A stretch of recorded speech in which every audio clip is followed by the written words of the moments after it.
passcode listed on the posted agenda or by clicking the link on the agenda to view the live stream of the meeting. And just to remind committee members that WebEx does have a written chat function, but please only use that function to address technical difficulties, like if you can't hear. And we'll communicate with others who's speaking. This ensures that even the people listening to the recording or just to the recording can hear all of our comments shared during the meeting. So we have an agenda. Are there any additions or corrections to the agenda? Seeing none. The agenda. Thank you. Is there a second? Bento seconds. Thanks. Mr. Chair, this is yes. Councilmember Wolf. Right. It doesn't say on the agenda that we have to approve it. We've been, for some of the committees, not doing the roll call on that, and right. just doing them on the minutes. So I'd be fine with just moving on to the minutes. Great. And I'm fine with that as well. So seeing no objections to the agenda, we have an adopted agenda before us. Thank you. And we can move on to the approval of the minutes. And is there a motion? Can I get clarification on that? The reason why we don't need to approve the agenda? So I was informed by the Director Barajas and I think also our recording clerk, Michelle, that we do not need to approve the agenda. So does anyone want to weigh in, Lisa? Thank you, Mr. Chair. Yes, in consultation with our Office of General Counsel, we don't need to approve the agenda. It's not required as part of our bylaws, but if any members wanted to make changes, then changes to the agenda would need to be approved. Cool. And Mr. Chair, I appreciate that you said without objection, the agenda, right. You know what I mean? Because that takes care of that little note. Yep. Yep. Agree. A lot of Robert's rules can be kind of accomplished without objection. Well, so if without objection, then we have a approved agenda. Cool. Thank you.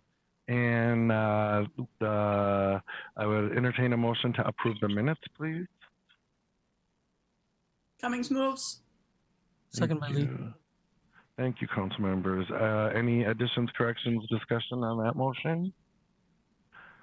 Seeing none, Michelle, please call the roll on the motion.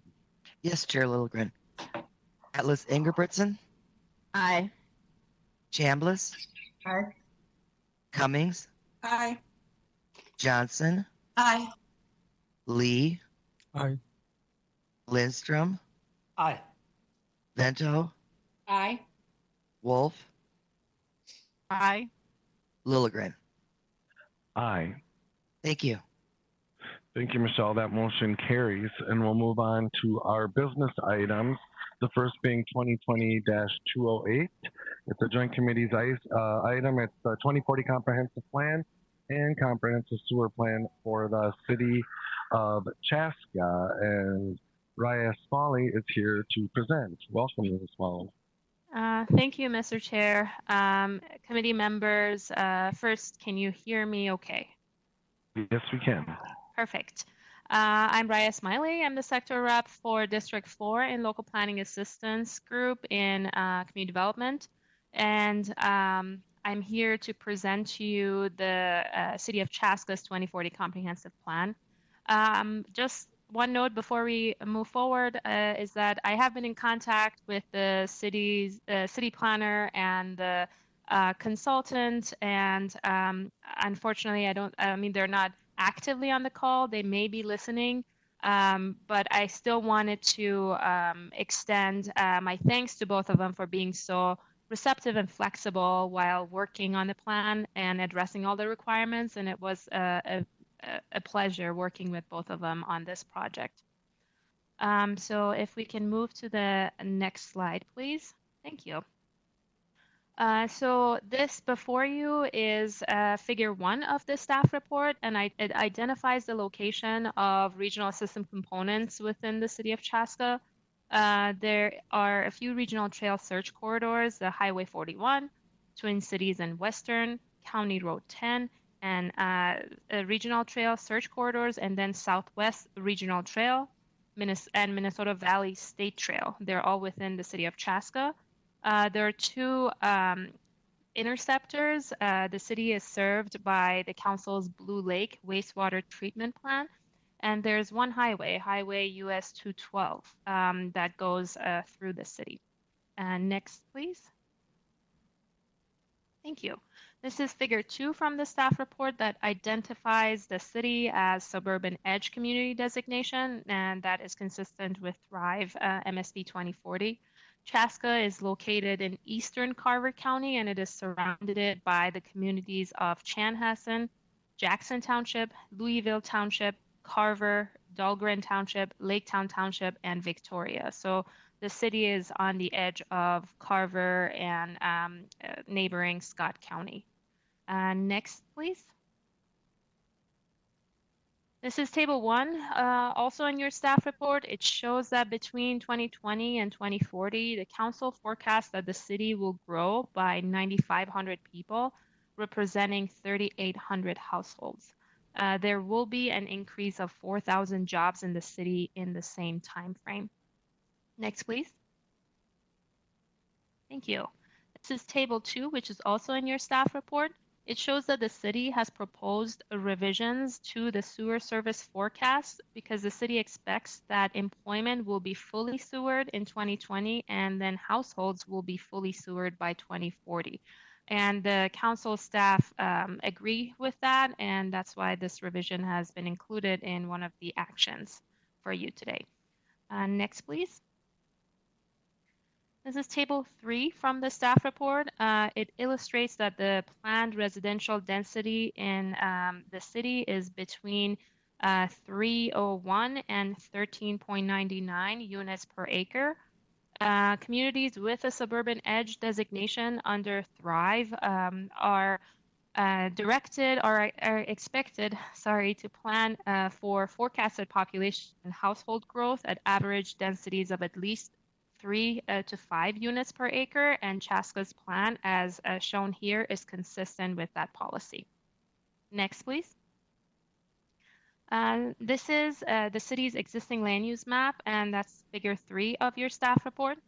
The existing land uses in Chaska are predominantly residential and agricultural. That's almost together almost 40% of the land. And most of the existing commercial and industrial areas are located along Chaska Boulevard around Highway 41 in the northeastern part of the city. And just short of 4% of the city is parks and recreation. Next, please. Thank you. This is the city's future land use map. That's also figure 4 of the staff report. The future land use plan guides about 25% of Chaska's ultimate boundary as residential, followed by 13% right-of-way, 12% open space, and the plan continues to guide over 10% of the land as rural residential, which is intended to ensure that land is preserved in parts of Chaska's greenbelt. This is a concept that the city has carried forward from its past plans. The greenbelt around the edge of the city is meant to preserve land and increase a sense of community. In addition to existing areas of commercial and industrial, the plan includes growth of business park designation in Southwest Chaska that is meant for integration of office and industrial. And next, please. Thank you. This is the anticipated development phasing map that is also figure 5 of your staff report, which is basically an overlay on the previous map that you were looking at. The plan identifies several areas for future residential growth, including downtown Chaska, Hazelton Golf Course, the Southwest Chaska growth area, and the Laketown Township annexation area. The city has an orderly annexation agreement with Laketown Township on the, which would be the western side of the city. And there may be some additional annexation happening in the future with Dahlgren Township. There is no orderly annexation agreement in place with Dahlgren Township, but the city is working with the township to potentially establish such an agreement. So most of the future growth will occur within the Southwest growth area, as you can see on this map.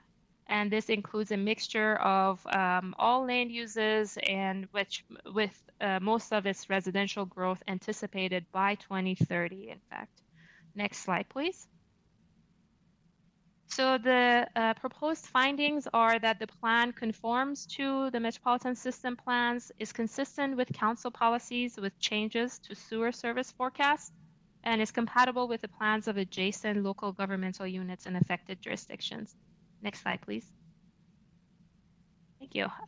So on Tuesday, July 28th, the Environmental Services staff will bring this plan to the Environment Committee.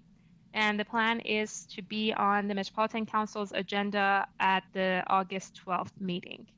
Next slide, please. Thank you.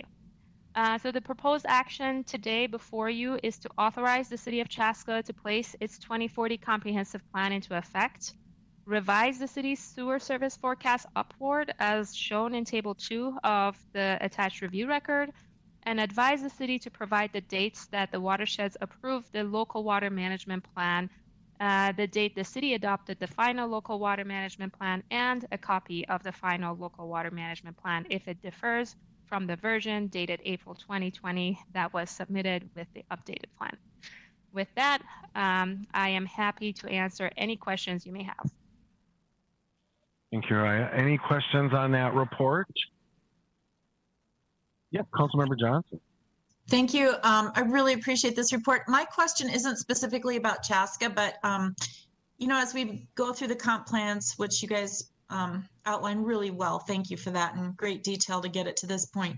I'm just wondering, do we ever have a way to evaluate whether the growth that a community is expected to experience in the period that we're looking at, and the jobs that they're expected to grow in the period that we're looking at?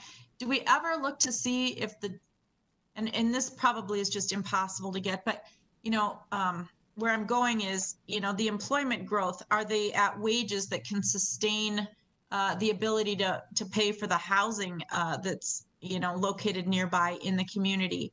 And I don't imagine that's something we look at, and maybe it's not something we should look at, but you know, it's just one of those things as we again try to look at affordability.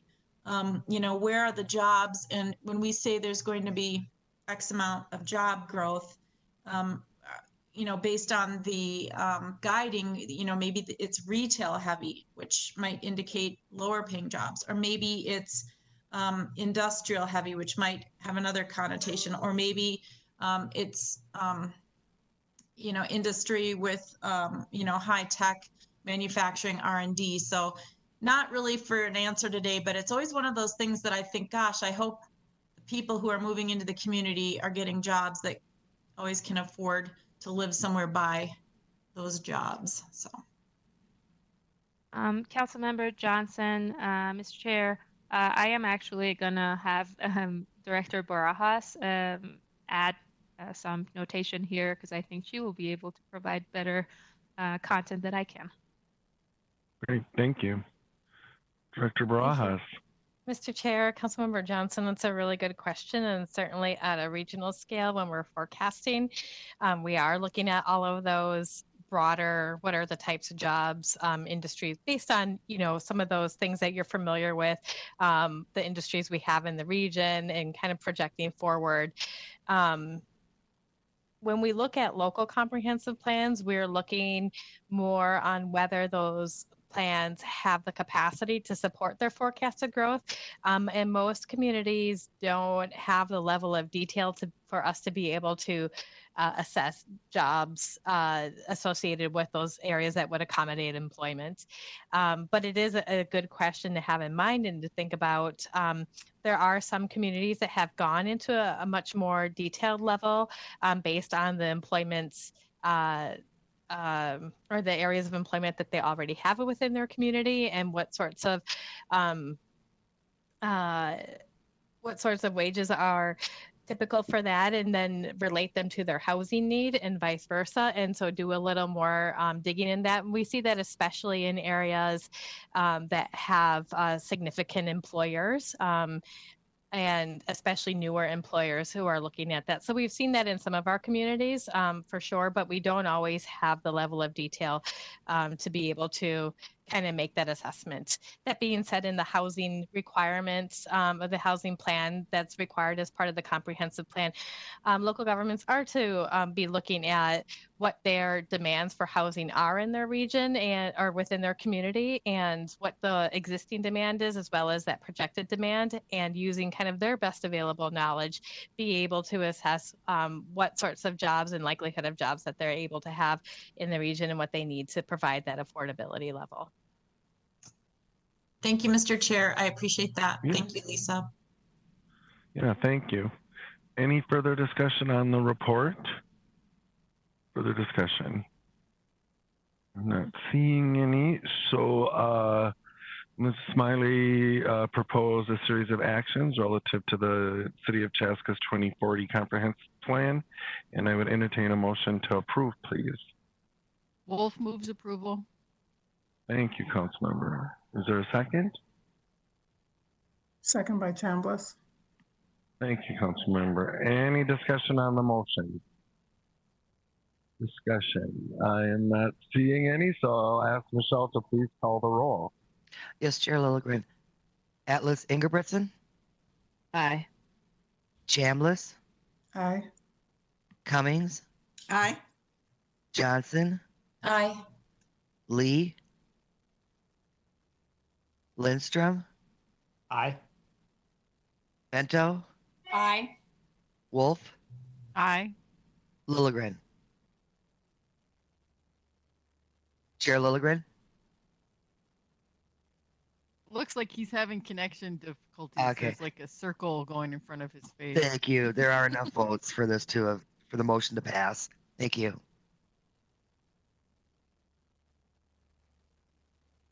I'm wondering if we might want Sue to step in for a second. Yeah, now he's got the triangle. So Roberts, the chair is in trouble right now, Okay, technically. yeah, I'm happy to step in. Okay, thank you. Agenda in front of me here. I apologize. Next, we have a business item 2020-170, Regional Park System Annual Operations and Maintenance Report. Abdi Ali. Good afternoon, everybody. How are you guys doing today? We're good. Thank you. Awesome. Again, my name is Abdul Ali. I am the Parks Finance Analyst presenting business item 2020-170, the annual Metropolitan Regional Parks Operation and Maintenance Allocation. Next slide, please. So as everybody's aware, the O&M fund distribution is governed by Minnesota State Statute Section 473.351, and it defines the formula for distribution of O&M funds. While the statute states that the agencies must receive no less than 40% of their actual expenses, in reality, the agencies have been receiving much less. The highest was back in the year 2000, the year of the Matrix, I believe, at 17.69%. And the latest year, or this upcoming year, state fiscal year 2021 is 7.99%, meaning we essentially take the appropriation divided by the O&M expenses to get this percentage. Next slide, please. This is the statutory O&M formula used to calculate the O&M agency shares. For more detailed calculation, see table 2 of the O&M business, or of the O&M business item. Next slide, please.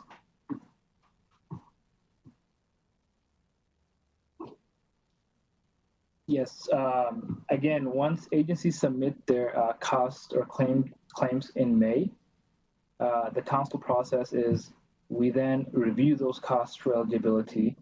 Upon approving them for eligibility, we apply the statutory formula and the latest appropriation amount to determine each agency's share. And then we pay the agencies when funds are received from the state. The state essentially pays a lump sum of the general fund on August 1st, and we send that out right away. And then they pay the lottery in lieu monthly from there onwards. The next slide, please. This is the historical cost. So this graph essentially shows the historical cost of O&M since 1985, so a long time ago. And as you can see here, the key takeaway is the state is not keeping up with its commitment to fund O&M at or anywhere near the statutory 40% level. That's the red line is the expenses, the blue line is the statutory level, and as you can tell, we're being funded at the green line. Next slide, please. This table shows a summary of the past 5 O&M appropriations and the agency shares. The key takeaway is in reviewing all the past few years, there's minimal change, and the changes that do exist are based on input changes such as acreage, visits, or expenses that change from year to year and impact the agency share. Next slide, please. This table shows the total reported actual 2019 O&M expenses by agency, and then their distribution for state fiscal year 2021. And this is the proposed action item in front of you today. So yeah, and this committee will need to act on that. Thank you. Thank you. Chair, I'm back. Chair, Yep. Oh, welcome back. This is Councilmember Thank Atlas you. and Redson. I had a question Yes, when you have a yes. chance. Please. Yep. What and this is a totally naive question. When the statute provides a requirement like that, and the state fails to follow it for so long, what's the recourse, or why even have that, I guess? Or has the Met Council historically done anything to raise awareness around that or action around it? I guess I'm just looking for a little background on that piece of it. I'm glad you asked that question. If you refer back to slide 2, please. The bullet next to it, the state statute goes on to state, but if available O&M money is less than the total amount determined by the formula, implementing agencies will share available money. And so that kind of answers that question. I'm not quite sure when that, if that was from the original state statute or if that's the last 20 years or 10 years, but it kind of explains why we've been underfunded. And Director Barajas, did you want to add something? Oh, yes, I would just add, Mr. Chair, thank you, and to Councilmember Atlas Ingebrigtsen, that exactly what Abdi Wahab had said, because that statute kind of essentially gives an out if there's less money available in any given year, then the legislature, in making their proposals on funding appropriations, have essentially used that to make their decisions on not going up to that 40%. So whenever that happens, we take the governor's budget proposal, which often doesn't, it kind of keeps the same flat funding proposal, and present that, and the legislature makes a determination from there that ultimately the governor signs into law. Could I ask just a clarifying question? Yeah, please. Thank you. So but the part about less money being available, is that a perception or a desire for less money to be made available, or some kind of formula that says that there is actually less money available? Does that question make sense? Director Barajas, did you want to? Yeah, Mr. Chair, Council Member, the statute is written in such a way that it has been interpreted that if the council has if the legislature has other kind of earmarks for that money or other desires for their general fund dollars, or however they want to distribute it, then they appropriate it as they see fit. So they would say, I'm sure that given all of the requests that they get from across the state, that they would say, we just don't have enough available money. But that's more of a political decision than a standardized decision-making process. Heather, did you want to add something? I see you went on camera, and then I see you, Councilmember Wolf. Chair, council members know Director Brajas covered it. I just put my video camera up just as a backstop, but Lisa's got it all covered. Okay, sounds good. Thanks. And then Councilmember Atlas Ingebrigtsen, anything else? Otherwise, Councilmember Wolf is requesting the floor, I think, to comment on this. I'll yield to Councilmember Wolf. Okay, Councilmember Wolf. Thank you, Mr. Chair. In the 11 plus years that I've been here, the council staff in their presentations to the legislature have been very clear that they're not funding it at the level that the legislation or the law says that they should fund it at. They know. And to be frank, the governor's office probably knows too, but I've never seen the governor's office propose a 40% funding level either in the last 11 years.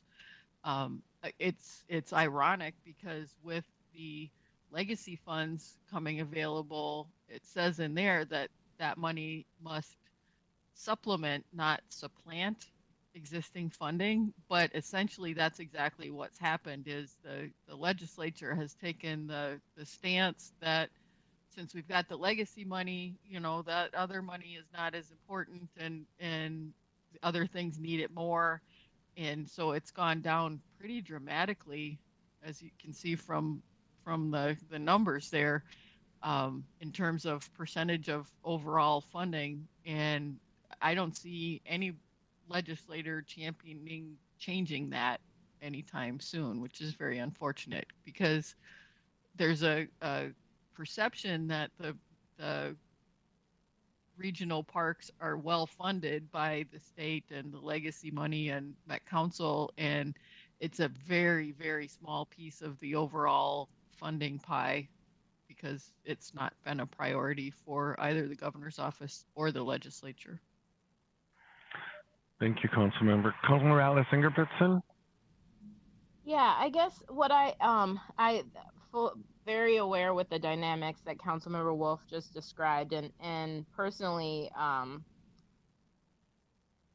given the history I had with the Parks and Trail Legacy Advisory Fund, who is also very aware of that shortcoming of the legislature, would just kind of welcome our council, this council, at least doing a small piece to communicate awareness, like an awareness of this dynamic and a desire to see it change. Even though that may not politically go far, I think it's important to recognize that supplanting is absolutely happening, and that if they don't mean it, then change the statute, and or at minimum I guess for our body to communicate that we recognize what's going on, and to say that doesn't allow us to do our work in alignment with the statute and the legacy funds intent and statute as well. I'm happy to have conversations about that offline, but I think it would be nice for us to acknowledge what Council Member Wolf has observed over the last, I think she said 11 years, and to not just kind of turn a blind eye to it or not acknowledge that it's happening. Thank you, Councilmember. Councilmember Wolf? Thank you, Mr. Chair. As council members, we're not allowed to lobby for anything without permission from the chair and Mr. Shetman. So if council members have that desire, they should take it up with the chair. Thank you, Councilmember. And to your point, Councilmember Atlas Ingebrigtsen, or to a point I've made earlier, if you look, say, just at the Minneapolis numbers, and it's a very small percentage of the overall operation and maintenance budget, and that means that our local property taxes go to support our regional parks at the expense of our neighborhood parks. And when I talk about us having an inherently inequitable park system within the city of Minneapolis, this is what I'm talking about exactly. So there is an equity component within our city of where the priorities are for operation and maintenance of parks. Any further discussion on this item? Questions on the report? Chair, could we ask that Director Barajas aids us in connecting with the chair about making a statement to your last point and to the intent of the funds in recognition of what's going on? I don't know that that qualifies as lobbying if we are simply just providing a communication that says, here is the dynamics, we are aware that's happening. We're asking for guidance on how to prove it.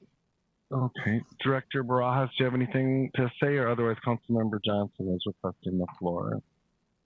I'm happy to, thank you, Mr. Chair. I'm happy to communicate with the chair about that, especially as we prepare for the upcoming session. Thank you, Director. Councilmember Johnson. And thank you. I appreciate that, Councilmember Atlas Ingebretson. Again, in my past roles, whether it was at the City of Plymouth or the League of Cities or Metro Cities, you know, there would be our priorities that we were very much in agreement on to put on the top list for advocacy. But we would also put together, usually put together lists that would help educate where things like this would fall in place. So, you know, it might not be a top priority that we were fighting for because there's just so much critical funding that's needed for our basic services, which this is included, don't get me wrong. But I always appreciated a one-sheeter for legislators to go, and by the way, just FYI, here's what else is taking place. So if we did create a list, and maybe that's already being done, you know, with government relations, but it's just nice to have something, hey, in parks, here's what's going on. Hey, you know, in housing, here's what's going on. Whatever it might be, to just illustrate those shortcomings.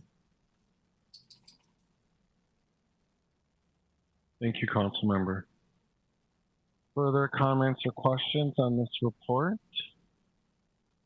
And I can't see everyone at once, so if you do have something, just speak up.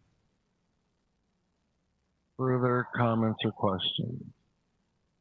So hearing none, seeing none, staff has proposed that the Metropolitan Council accept the Regional Park System State Fiscal Year 2021 Operation and Maintenance Report as shown in Table 1. Is there a motion to accept? Bento moves approval. Thank you. A second? Wolf seconds. Thank you, Councilman.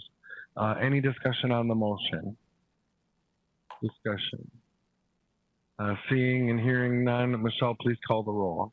Yes, Chair Lilligren. Atlas Ingebretson? Aye. Chambliss? Aye. Cummings? Aye. Johnson? Aye. Lee? Aye. Lindstrom? Aye. Ento? Aye. Wolf? Aye. Lilligren? Aye. Thank you. Thank you. That item is adopted, and we will move on to our third business item, 2020-186. Excuse me, it's the Croheson Park Reserve Master Plan Amendment in the Three Rivers Park District, and Colin Kelly will present. Welcome, Mr. Kelly.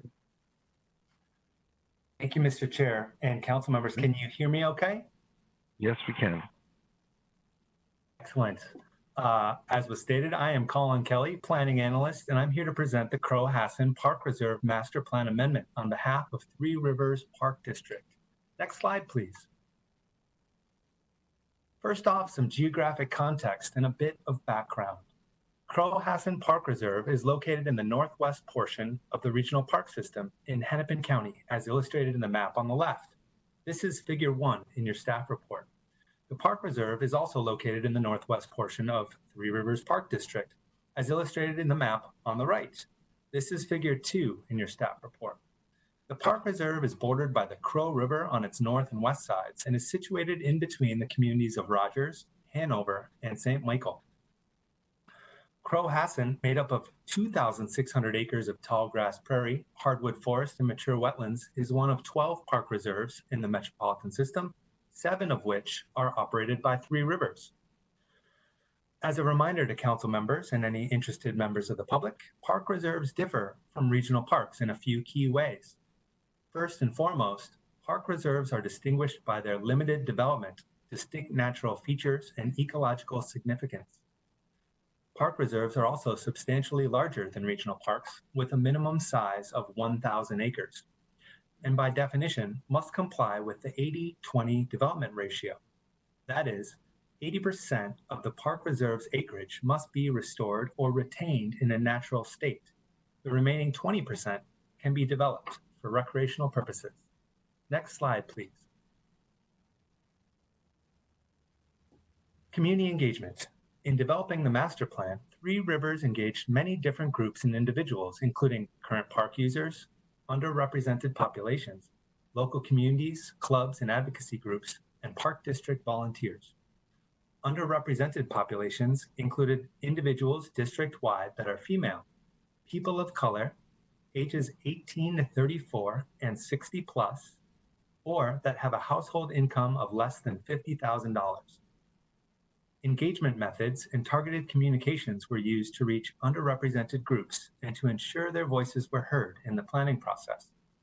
Their insight was and is critical to developing a park reserve that is welcoming and relevant to new users and all sectors of the population. Following the July 9th Metropolitan Parks and Open Space Commission meeting, Council staff contacted Three Rivers Park District to request disaggregated population data for who specifically participated in community engagement activities. Three Rivers responded that they do not have that information that was requested, but they are, quote, dedicated to extending intentional and authentic outreach to underrepresented populations, and they have recently hired a new community engagement planner to assist with such efforts.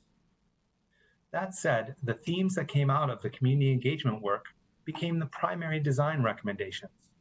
They include protect unique natural resources, maintain the rustic quality, reduce user conflicts, improve accessibility, improve signage and wayfinding, increase natural resource-based programming, provide educational and experience opportunities, and diversify camping options. Next slide, please.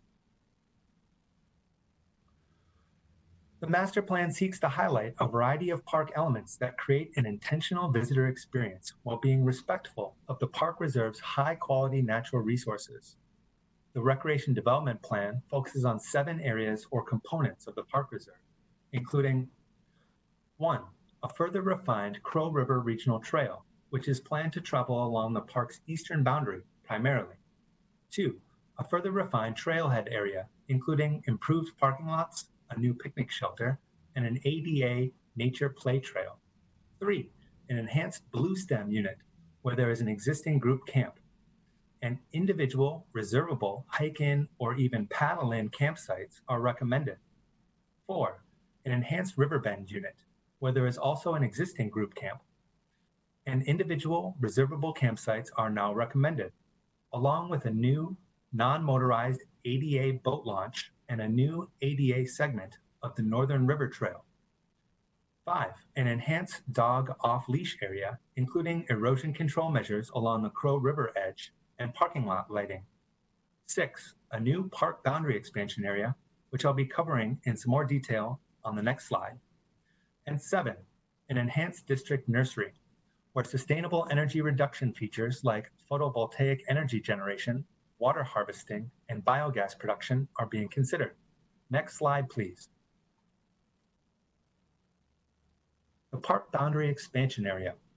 Like the business item that came before you in April for the Pine Point Regional Park Master Plan, the Croheson Master Plan proposes a significant boundary expansion or adjustment. And like the Pine Point boundary expansion proposal, the Croheson boundary adjustment is being considered through the Regional Park System Additions process, which we will be discussing in greater detail later in this meeting. According to the master plan, the proposed boundary expansion of approximately 180 acres is a response to adjacent planned suburban expansion and increased regional recreational demand. Within the expansion area is property owned by Metropolitan Council Environmental Services, or MCES. A future regional wastewater treatment plant adjacent to the park reserve is anticipated by 2030, which will serve Rogers and portions of Corcoran and Dayton. Because of this, a land exchange may be required as part of the project. Discussions between MCES and the Park District are ongoing. To date, The Park District and the City of Rogers are supportive of a land exchange, which would result in additional parkland for Croheson. Next slide, please. Estimated project costs. As is typical with our regional park implementing agencies, acquisition of inholdings by Three Rivers is considered on a willing seller basis. The master plan estimates $2,750,000 to acquire existing and proposed inholdings, and you'll hear about one of them from Jessica in the next agenda item. While development will remain focused and primarily centralized to existing use areas in this natural resource focused park reserve, the cost to develop or redevelop these areas is estimated to be $2,570,000. Together, these acquisition and development costs are estimated to be $5,320,000. This figure does not include the cost to operate and maintain the park reserve, which, if the master plan is fully implemented, would add $160,000 to the existing $360,000 annually for a total annual O&M cost of $520,000. Lastly, it is worth reminding you that approval of this master plan does not commit the council to any funding at this time. Next slide, please. The rationale for proposed action. The Croheson Park Reserve Master Plan is consistent with the requirements of the 2040 Regional Parks Policy Plan, including Planning Policy Strategy 1, Master Planning, and other council policies such as those included in Thrive MSP 2040. Next slide, please. So the proposed action before you then is that the Metropolitan Council approve the Croheson Park Reserve Master Plan with approval of the proposed boundary adjustment of 179.85 acres being contingent on its inclusion in the 2020 Policy Plan Amendment currently under development. 2, require that the agency update the master plan to remove the characterization of the parcel north of 141st Avenue North as surplus.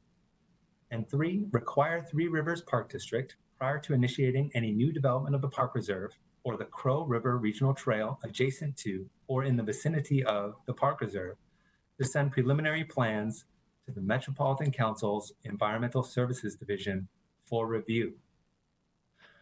I should note that the Metropolitan Parks and Open Space Commission approved this proposed action at its July 9th meeting. And with that, I'll stand for any comments or questions you might have. Thank you. Thank you, Mr. Kelly. Questions on that report? Any questions? The date that he provided for approval, did I hear that correctly? Okay. And so would you repeat his question, Councilmember Chambliss? I didn't quite hear it. Yes, the date for council approval, is that correct? He said July 9th. Mr. Kelly? Yes, Mr. Chair, council member. July 9th was the Metropolitan Parks and Open Space Commission meeting where this Park Reserve Master Plan was recently approved by that body for furthering this proposed action to you, the Community Development Committee.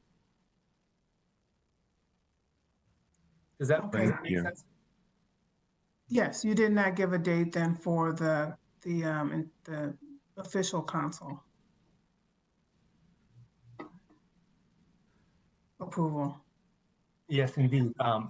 Let me just take a look at my information item here to be sure I've got the date down correctly for you here as we get closer to our next series of meetings here. I think we're going into August here. The official approval would take place, is now proposed for August 12th, 2020.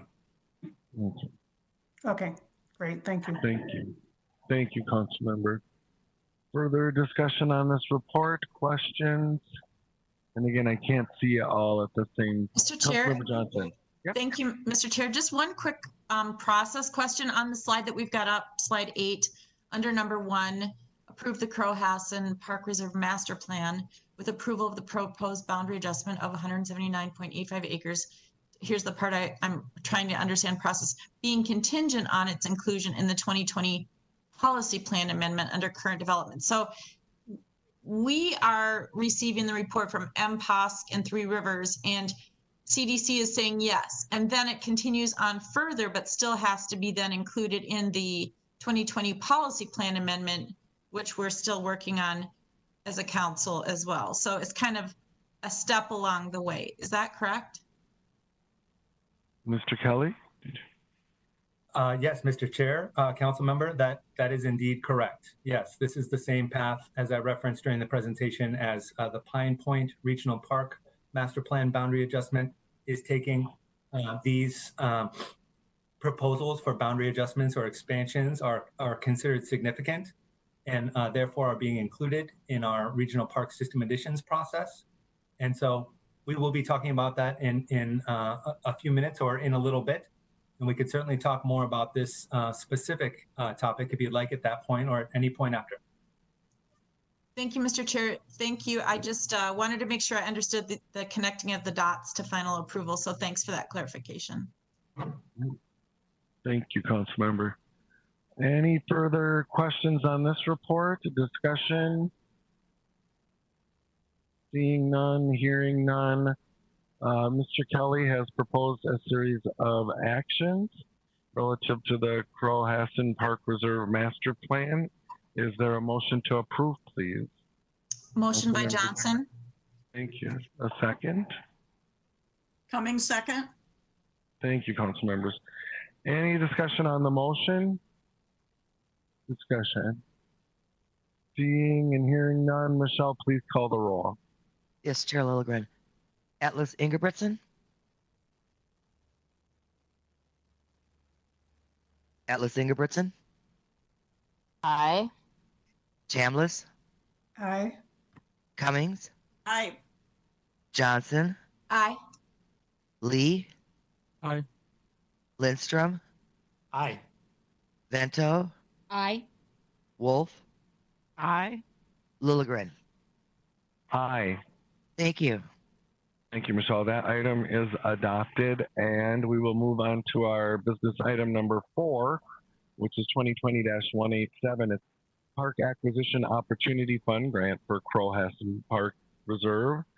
That's in the Three Rivers Park District, and I believe we have Jessica Lee here to present. Ms. Lee, welcome. Thank you, Chair. Good afternoon. For the record, this is Jessica Lee, Senior Parks Planner. Can you hear me? Yes, we can. Thank you. Great. My first business item tonight is 2020-187 Park Acquisition Opportunity Fund Grant for Croheson Park Reserve, the burning property for Three Rivers Park District. Next slide, please. Croheson Park Reserve is a 2,600-acre park located in the northern portion of Hennepin County near Rogers and St. Michael.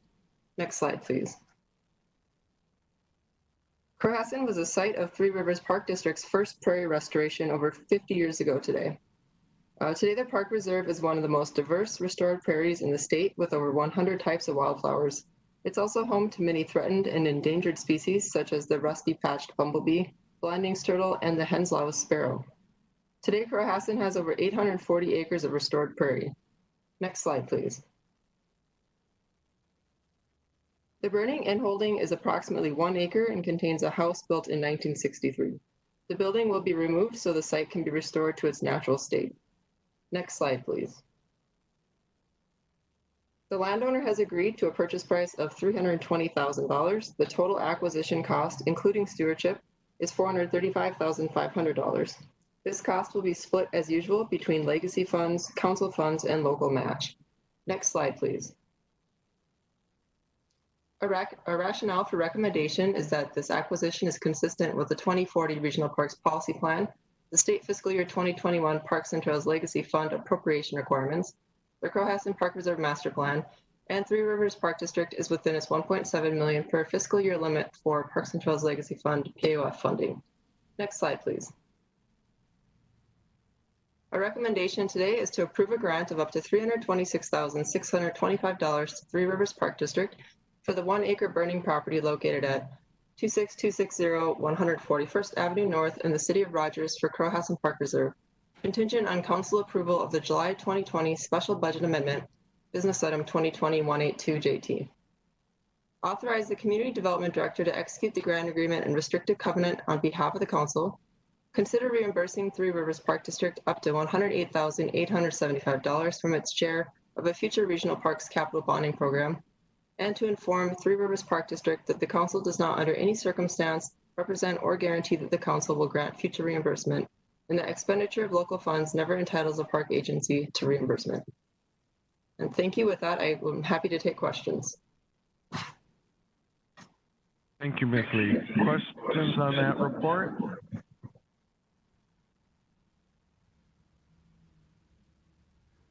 Any questions?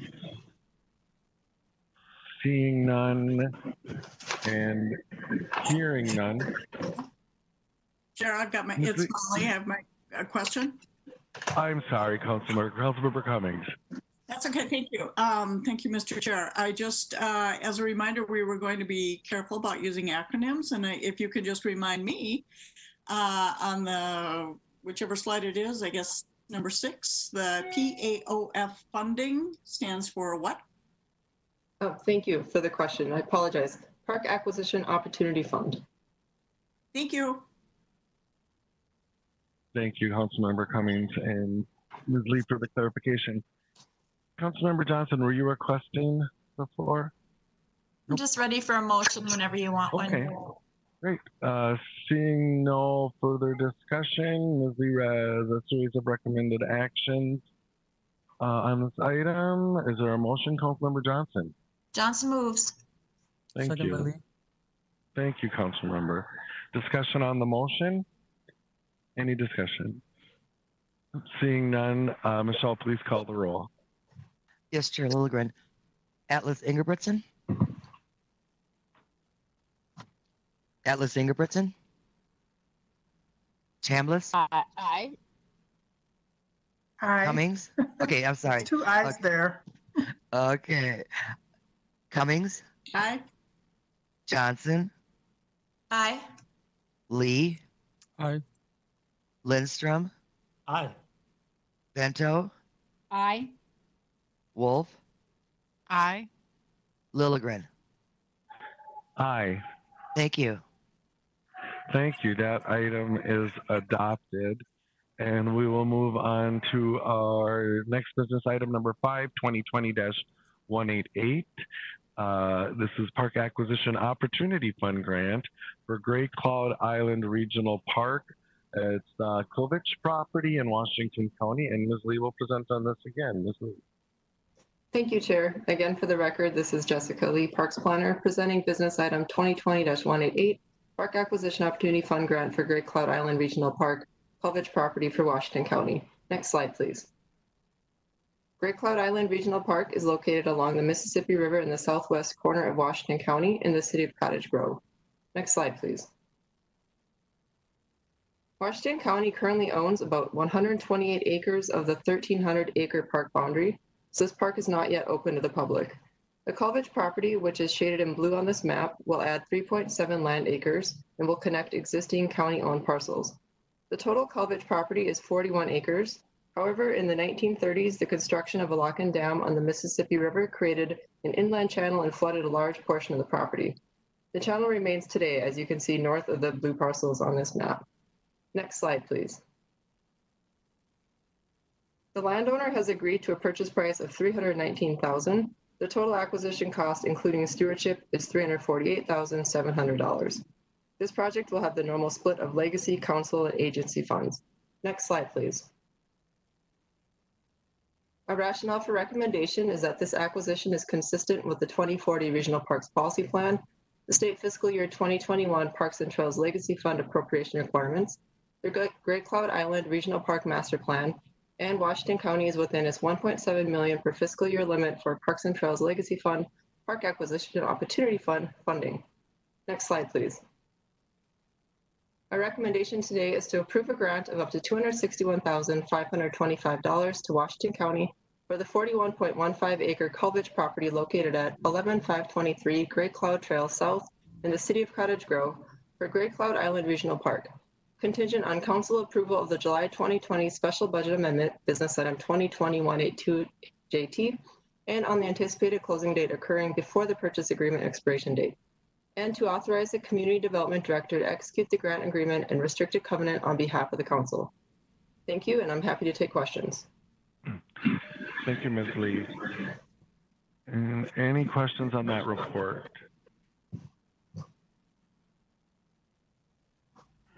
Questions? And not seeing or hearing any. So Ms. Lee has recommended actions to us. Is there a motion to approve? Moved by Lee. Thank you, Councilman. Is there a second? Second by Wolf. Okay. Thank you, council members. Any discussion on the motion? Mr. Chair, can I just say something? Yeah, Councilmember Lee. Yeah. This is exciting. Thank you, Mr. Chair. This is exciting, and also, I just want to make an interesting note that Councilmember Francisco and I split this township, and I have literally a single house lot, and he has the rest of this township. So that is a very interesting fact that we found out. Very interesting. Thanks for sharing. Further discussion on the motion? Discussion. Seeing none, Michelle, please call the roll. Yes, Chair Lilligren. Atlas Ingebrigtsen. Aye. Chambliss. Aye. Cummings. Aye. Johnson. Aye. Lee. Aye. Lindstrom. Aye. Vento. Aye. Wolf. Aye. Lilligren. Aye. Thank you. Thank you. That item is adopted.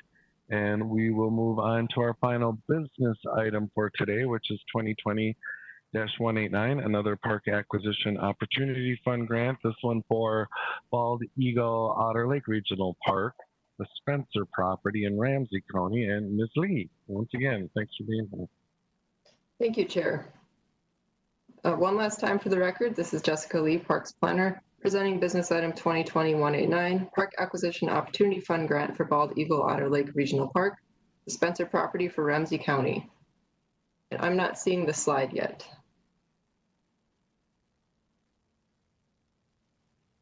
Greg, do you have that presentation?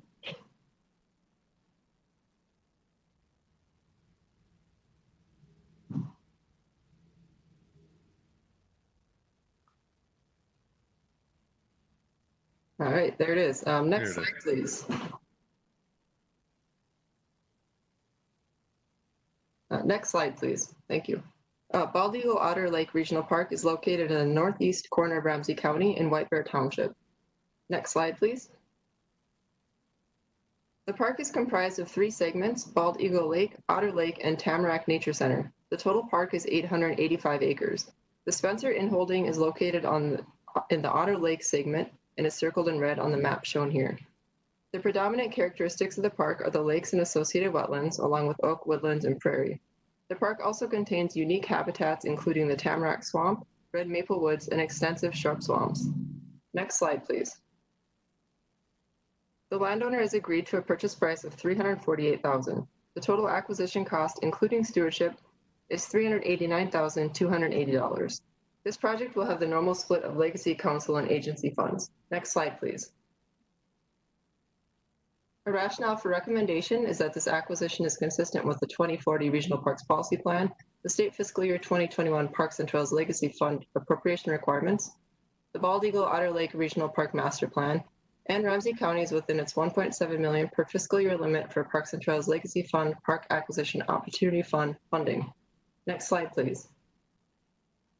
Our recommendation today is to approve a grant of up to $291,960 to Ramsey County for the 0.61 acre Spencer property located at 5600 Otter Lake Road in White Bear Township for Bald Eagle Otter Lake Regional Park, contingent on council approval of the July 2020 Special Budget Amendment, Business Item 2020-182 JT. Authorize the Community Development Director to execute the grant agreement and restricted covenant on behalf of the council. Consider reimbursing Ramsey County up to $97,320 from its share of a future regional parks capital bonding program for costs associated with their local match, and to inform Ramsey County that the council does not under any circumstance represent or guarantee that the council will grant future reimbursement, The expenditure of local funds never entitles a park agency to reimbursement. Thank you, and with that, I'm happy to take questions. Thank you, Ms. Lee. Questions on that report?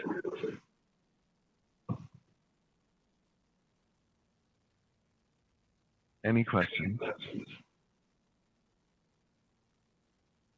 Seeing none, I would entertain a motion to approve the recommendation from Ms. Lee. Vento moves approval. Lindstrom Thank you, seconds. Councilmember. Thank you. Discussion on the motion. Any discussion? Mr. Chair, this is Yeah, Councilmember please. Vento. Yep, please. I have a dog that's kind of vying for my attention, so I apologize if he acts up during my comment here, but just wanted to do a shout out for this acquisition and for the Bald Eagle, Otter Lake, Tamarack Nature Center programs. It's a beautiful spot in a really beautiful corner of our metro area, and I'm really pleased to see this coming forward. So thank you. Thank you, Councilmember. Any further discussion on the motion? Discussion. Seeing none, Michelle, please call the roll. Yes, Chair Lilligren. Atlas Ingebrigtsen. Atlas Ingebrigtsen. Chambliss. Can you hear me? Okay, I can hear you now. Thank you. Okay. Aye. Okay, Chambliss. Aye. Cummings. Aye. Johnson. Aye. Lee. Aye. Lindstrom. Aye. Vento. Aye. Wolf. Aye. Lilligren. Aye. Thank you. Thank you, Michelle. And that is our final business item. So we'll move into our information items. For today, the first is the Metro HRA Administrative Plan proposed changes. And we have Terry Smith here to present. Ms. Smith, welcome. Thank you, Mr. Chair. Are you able to hear me okay? Yes, we can. Thanks. And Greg, I think we have the wrong PowerPoint. This is the operating budget one. So we're looking for the administrative plan. You beat me to it. One more time, maybe. Should be titled Administrative Plan Proposed Changes.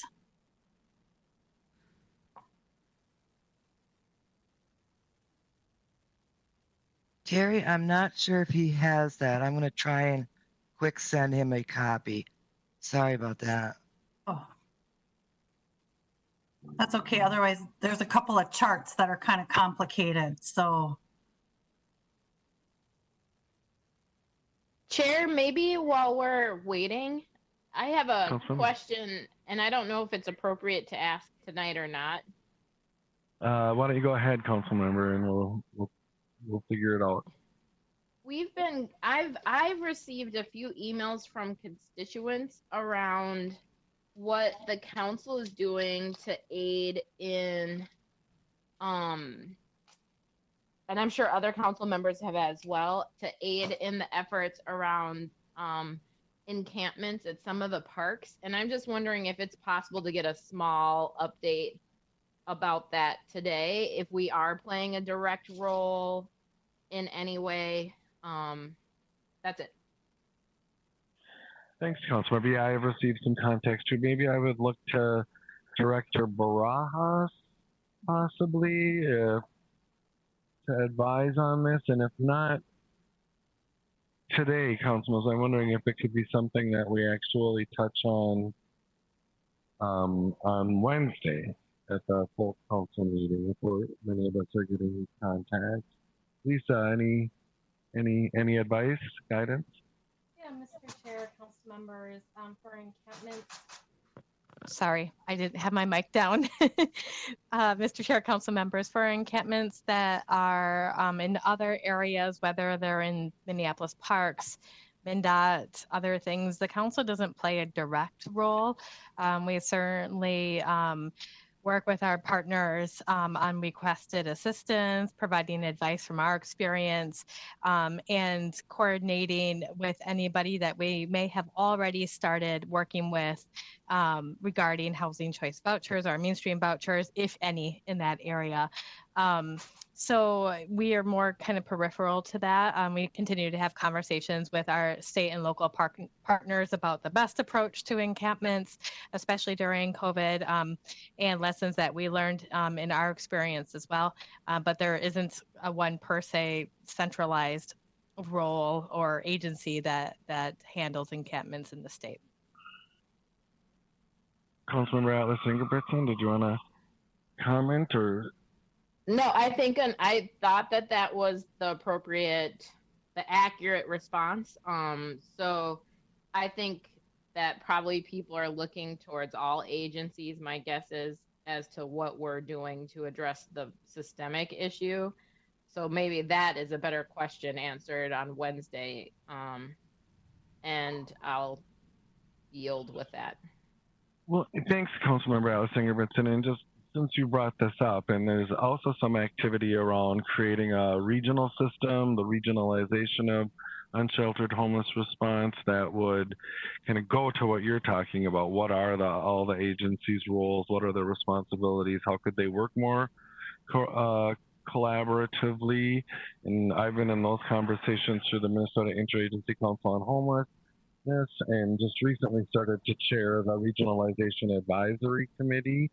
And there isn't a unit of government that does what we're talking about, that coordinates regionally. And so it's sort of whoever's property is on it kind of ends up being responsible. And so it may be, and I can talk to Director Barajas, Ms. Smith is part of that, and it may be worth asking Margaret King from the Minnesota Interagency Council on Homelessness to come to a Community Development Committee meeting and just kind of brief us as the regional government what these regional efforts sort of may mean. I would say it's preliminary, but it's a conversation that's been going on since about 2018 and sort of moving like government moves. But it does mean stepping in. And I would note that I think Met Council has probably stepped in my experience, in a strong way with our homeless action team and Ms. Smith's team, sort of co-locating staff, combining outreach efforts, and trying to create a pipeline, not just out of camps and into housing. So maybe that is something we'd want to put on our agenda sometime in the near future. So. Mr. Chair, I'd be happy to connect with Margaret about that and schedule an appropriate time. Cool, thanks. Thanks for bringing that up, Councilmember Atlas Ingebrigtsen. And now we have the presentation, the slide deck before us. So I'll turn this back over to Ms. Smith. Thank you, Mr. Chair. And I'm going to be fully transparent here, council members. I thought I had sent the PowerPoint last week and I didn't. So this is fully my fault that this didn't come up. So I apologize publicly to Greg, Richie, and Michelle. So thanks for recovering me quickly. So good afternoon, Mr. Chair and council members. My name is Terry Smith. I'm the director of the council's Housing and Redevelopment Authority, and I'm here today to present some information on two proposed changes that I'm making to the Metro HRA administrative plan. Next slide, please. So as you likely recall, the administrative plan is a document that's required by the U.S. Department of Housing and Urban Development for any agency that's administering the Housing Choice Voucher Program. It's the HRA's main policy document that establishes local policies for program administration. It includes things like waiting list management, how we issue vouchers, occupancy rules and policies, hearing procedures, etc. And this document becomes an attachment to the Public Housing Agency Plan, which is currently out for public comment and will be the subject of a public hearing on August 17th. The purpose of today's information item is to have some pre-conversation with you about two proposed policy changes. One will be somewhat new to you and is regarding a waiting list preference for a Homework Starts with Home program. And the second one will be more familiar to you as we've had some recent conversations on how we offer and award project-based vouchers. Next slide, please.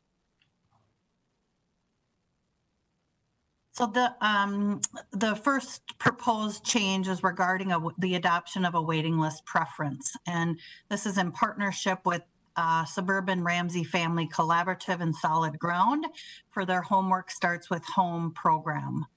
Minnesota Housing for 3 years in a row now have issued grant opportunities for Homework Starts with Home, which is a partnership with school districts and service providers and others to provide services to students and their families that are experiencing homelessness or at risk of homelessness. So you may recall that the Metro HRA applied for a Homework Starts with Home grant earlier this year. Unfortunately, we were not successful in getting a grant. If there's an upside to this, we were recently approached by Solid Ground and the Suburban Ramsey Collaborative regarding their Homework Starts with Home grant. So they were funded a few years ago with a grant, and the grant is to provide services and rent assistance for underserved and under-supported students. And this includes Black, Indigenous, and people of color. It includes lesbian, gay, bisexual, transgender, queer, questioning, and intersex students and their families that are either experiencing homelessness or at risk of homelessness. And under their grant, they are able to provide 18 months or a temporary rent subsidy to the families that they're serving. What they're experiencing is a gap in that families that are have high barriers or have been experiencing homelessness oftentimes take longer than 18 months to achieve housing stability.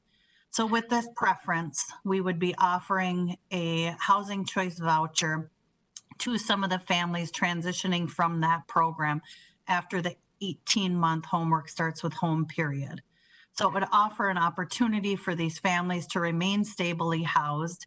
And then in addition, the program partners, so the Ramsey Family Collaborative and Solid Ground, would continue to provide services to assist with family stabilization for 2 years after they transfer from the Homework Starts with Home grant to the Housing Choice Voucher program. So the proposal before you and in the administrative plan is to commit 15 Housing Choice vouchers, and these would come from our turnover vouchers that we have. We have about 600 vouchers turnover every year. And so these 15 would come from those turnover vouchers, and we would commit them to the program during 2021 as families are transitioning from the Homework Starts with Home program. And then the hope is that the program partners continue to get funded through Minnesota Housing. And so the 15 voucher commitment would continue for a series of years, assuming they continue to get funded. What I think is exciting about this is in the Public Housing Agency plan for 2019 and then again in 2020, for the 2021 plan year, we have a goal to develop some investment in place strategies for families that are trying to stabilize in place. And I think this program fits nicely with that, helping families remain in the same school, remain in the same housing unit, and the vouchers would provide a catalyst sort of to help make that happen. I have Tricia Cummings Kaufman here at the meeting. She's the executive director of Solid Ground, and also the program manager for this, Addie Hammond, in case there are questions about the Homework Starts with Home program or the collaborative arrangement. So, Mr. Chair, if I may, I'd like to pause and see if there are questions for regarding this for me or for the folks I have here from Solid Ground. Yeah, thanks, Ms. Smith, and thanks, Ms. Coffin and Ms. Hammond for being here today. And committee members, any questions for our visitors? Councilmember Johnson. Oh, Councilmember Johnson, then we'll come to you, Atlas. Thank you, Mr. Chair. Just real quickly, and sorry if I missed this, but how did we arrive at 15 vouchers? Mr. Chair and Councilmember Johnson, that seemed like a good number. So the number of families that will be transitioning from the Homework Starts, they're on their third year of the grant. Correct me if I'm wrong, Trish, I'm looking for your head nod. This is the third year of their grant. So families will start transitioning now and hit their 18 months. So that seemed like a number of families that could use vouchers to continue towards housing stability. Tricia, do you want to add anything to that? Hi, everyone. Tricia Kaufman with Solid Ground. I would agree with that, except that we're actually ending our second year and in September and then going into our third year in October. And we're very excited about this possible partnership. Thank you. And Mr. Chair, just one more brief question. Was people who are differently abled also, was that one of the criteria? I don't know if I heard that. Disabled, differently abled, however we're terminology around that, disability. Is that one of the criteria as well? Mr. Chair, if I may, I'll let Tricia or Addie answer that question. Sure. Actually, this grant does not particularly target people with other abilities. It is strictly targeting people coming from Indigenous communities, people of color, and LGBTQI populations, as Terry said. Thank you. Councilman, anything else? Thank you. Councilmember Atlas Ingebrigtsen. Hi, I'm wondering if we could get a brief description of what happens while they're in the program or the program itself. And then I would also kind of ask, is more than 15 needed? And is it possible? Just knowing that families with children are so overrepresented in those experiencing housing instability and homelessness and are super underserved. Thank you, Councilmember. Ms. Smith, should we turn to our visitors? Yeah, so Ms. Kaufman, Ms. Hammond. I'll let Addie answer that. Ms. Hammond, thanks for being here. Thank you. Thank you for the opportunity. I'm so excited, and I'm really excited when they said, do we need more? Yes, we do need more for the participants because they're doing really well with our program with Homework Starts with Home and working towards overcoming obstacles. But a lot of our families are really afraid of not having stability. And we've heard from so many families saying this is the first time that they've been stable in their lives, that they can really count on having a place for their families. So I think if we can get more, that will be a wonderful opportunity for the program. If I may, I'd like to add one more thing. Please. So this grant is funded partially by the Family Homeless Prevention and Assistance Program, which limits family income to 200% of federal poverty or less. So these are very, very low income families that we're serving. And as Addie said, they're doing very well, but increasing their income to a point where they could afford full market rent is quite challenging, as you can imagine. So having the ability to access these housing choice vouchers would just be transformative for them. Thank you. And Councilmember Atlas Ingebrigtsen, were you getting what you wanted about the program information? Or Thank you, Chair. That was the part I was going to follow up on, is if we could just understand what happens while they're in the program. Thank you. Ms. Hammond, Ms. Kaufman. So what typically happens is most of our families are either coming from shelters or the school referred them over to our program. So once they're referred over, I work with them to get into housing. Once they're stable in housing, then we begin to work on whatever their goals that they set with me. We work on the goals and help them achieve that, and also help them with skills that they can be able to find employment. If they want to go back to school, they have the opportunity to do that as well. And so we work with them hand by hand to get to where they need to be for stability, for housing, and education. Thank you. Councilmember Atlas Ingebrigtsen. So just to clarify, while they're in the program, they have housing of some sort. So this is so that they aren't put out into a situation where they're unhoused at the end of the program. Is that accurate? Correct. So the term of the program is up to 18 months. And so once our program is done with them, if they can't afford their housing, then they wouldn't be able to maintain, they wouldn't be able to keep their housing because they can't afford it. Thank you. And then, Ms. Smith, I didn't know if you wanted to make a comment on the number of vouchers or Terry. Yeah, thank you, Mr. Chair. Councilmember Atlas Ingebrigtsen, thank you for your questions. Addie or Tricia, I wonder if it would be helpful to hear about the number of families that are enrolled right now. Just trying to arrive if there's a different number than 15. Is that 20? Is that 25? You know, we can set the policy up to 25 vouchers or up to a certain number of vouchers in a given year. So maybe Addie, if you want to talk about the number of families that are enrolled right now and what you see over the next 12 months of the number of families that might be needing vouchers might be helpful. So currently we now have 22 families that we're serving in the for our rapid rehousing. And then we have 5 prevention families that we're working with as well, because we do have a prevention component. And so with the prevention part, they already are in housing, but they could not afford their rent, or something happened with their circumstances. And so then we administrate a subsidy for them as well. And so currently right now it is a total of 28 families that we're working with. And in the future, we are looking at continuing to receive referrals and working with families. We're kind of still trying to figure out the number of when we would have a cutoff, because it's only a few people in our department that works with Homework Starts with Home. Thank you. Yes. Ms. Smith, did you have anything to add, Terry, on that? So Addie, if we changed the recommendation to up to 20 vouchers, would that seem like a better fit than 15 or? Yes. Cool.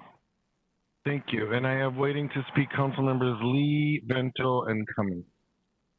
So if we're ready, I'll go to council member Lee.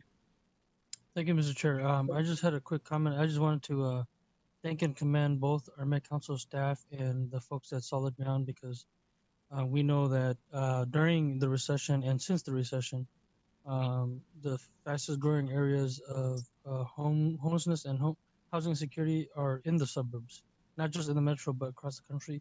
And so this is going to be helpful and very meaningful. And also, especially in a time when we are in a global pandemic, how we help those and treat those who have the least amount of resources and who could do the least for themselves is how we will be judged. So I'm really excited for this partnership, and I thank and commend our staff and also the great folks at Solid Ground, and that's my comment. Thank you, Chair. Thank you, Councilmember Vento. Thank you, Mr. Chair. I want to add to Councilmember Lee's commendation of this initiative. It's phenomenal, and one of the initial components of the McKinney Act, when it was passed back in the 80s, was the need for educational stability for families with school-age children who are experiencing homelessness. And while that component remains a part of the bill today, unfortunately, there are far too few resources for it. So this is fabulous. I'm wondering if any special efforts have been made as a result of the stay-at-home order and kids being out of school, if that's posing any additional challenge or creating new opportunities for collaboration. Well, and Terry, I think should we go to our guest, Ms. Kaufman and Ms. Hammond on that, and also council members or committee members. If I could ask you, if you have the floor, if you could just kind of weigh in on this up to 20 number as well, just so Terry can hear some committees, the committee members, what we're interested in. So I don't know, Ms. Kaufman, Ms. Hammond, if you have a response for Councilmember Vento's question about special provisions that have been made during the stay-at-home order. Mr. Chair, if I may Terry, provide please. somewhat of a response, I think just from a broader perspective, the stay-at-home order really gives us an opportunity to be creative and think outside of the box as we're thinking about new initiatives. And I think I commend Tricia and Addie for reaching out to us to have some conversation about this. And I think it fits really nicely, and think about the families that are enrolled in this program and where they would be without the supports that they're currently getting with the stay-at-home order. So I just commend, the partners in this for reaching out, but I'll let Tricia or Addie respond. Thank you. Anything to add? Ms. Dawson, Ms. Hammond? Sorry, I was waiting to see if Addie had anything to add since she's working directly with the families, but I agree with what Terry said.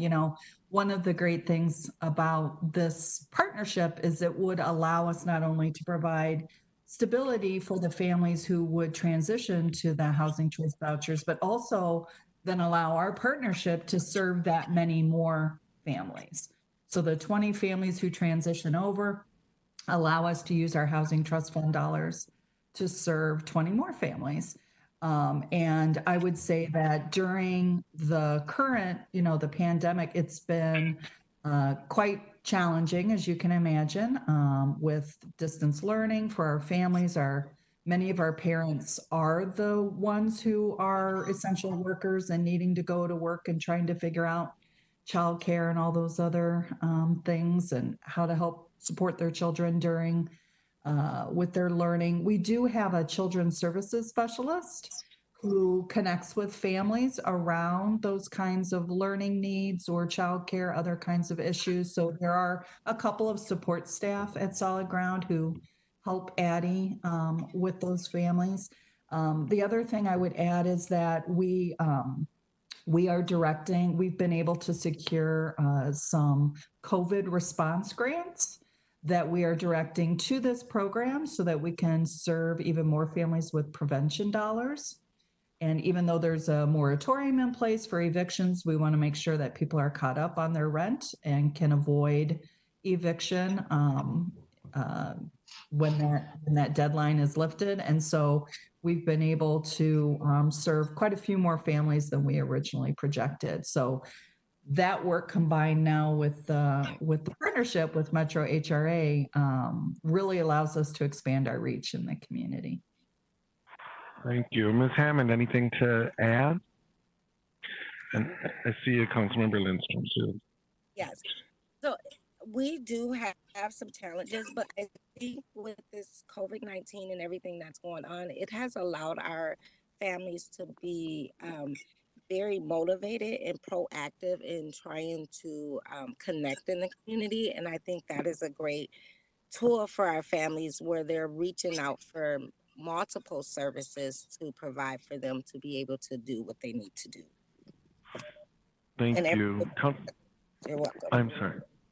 Thank you. Councilmember Vento, anything else? No, Mr. Chair, thank you. Thank you. And so I'm waiting to speak Councilmembers Cummings and Lindstrom. Councilmember Cummings. Thank you, Mr. Chair. I think this is a really important partnership, and I guess I would be comfortable saying up to 20. It doesn't commit us to 20, but it gives us a little bit more breathing room as we look at moving this forward, if it does move forward.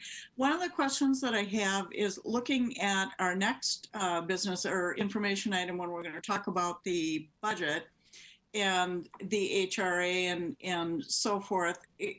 We are talking about not having enough funds, of course, to cover what we would like to be covering. So in looking at perhaps making changes, reducing the program size, or reduce the choice where families can rent units and so forth. So the question is, given the constraints that we're going to be facing budgetarily and so forth, would we be guaranteeing that this amount of vouchers would be set aside for this population that is really important? I just want to make sure that it doesn't get lost as we move forward and look at making budget cuts or something. So are these specifically set aside to be able to respond to this particular population? I think it's a really important partnership. Thank you. Ms. Smith? So, Mr. Chair and Councilmember Cummings, yes, the preference, the way it's written in our policy document in the administrative plan, families that qualify for this preference would receive points. So they would come to the top of the waiting list faster than other applicants on the waiting list. But you'd raise a good question in that we know part of the budget conversation that you will have next with Heather talks about the program size, and the higher our average subsidy rises, the less families we can serve. And one of the things Heather will be talking to you about is we currently have a freeze on all new voucher issuance right now, just because we can't afford to serve all of our families, and the rising housing assistance payments continue to go up. But because these families get preference points, it's listed as a preference. These would be the first vouchers served, along with if any family were to lose their voucher due to insufficient funding, those would come to the top the fastest, and then other families qualifying for this preference would come to the top next. So we would get direct referrals of families transitioning. So it's part of the big puzzle. The way I sort of look at it is we have 50 vouchers that turn over every month, about 50. And, you know, a small portion of those would go towards this preference, because the reality is not all families will be transitioning from this program at once. It might just be a few at a time. And so that's easier, you know, to work with under those set of circumstances. And this would start in 2021. Thank you for that clarification. That's helpful. Thank you, Councilmember Lindstrom. Thanks, Mr. Chair. I've had the pleasure of working with Mary Sue Hansen, who's the director of Suburban Ramsey Family Collaborative, for a long, long, long time, and just think the world of the organization. And it's been mentioned a couple of different times about the expanded reach of this group. And so I thought I would just quickly list off who their partners are. And I think you will agree, committee members, that it's a pretty impressive group. And that is, it's Heading Home Minnesota Funders Collaborative, League of Women Voters, Roseville area, Lutheran Social Services, Mounds View Public Schools, North St. Paul, Maplewood, Oakdale Schools, Ramsey County, Roseville area schools, Solid Ground, St. Anthony Community Resource Center, Suburban Family Collaborative, and the White Bear Lake area schools. So I just can't say enough good things about them. They've done a ton of outreach to cities in the area and nonprofits, and anything that we can do to support them, I support 110%. Thank you, Councilmember. Any other questions or comments at this point before we move on? Councilmember Johnson. Thank you, Mr. Chair. Terry, on this too, would these families already be on our waiting list, or would we, if they aren't, and I don't know why they wouldn't be, but if they aren't, would we then just weave them into the current list that we have? Mr. Chair and Councilmember Johnson, yeah, some of them may be on the list.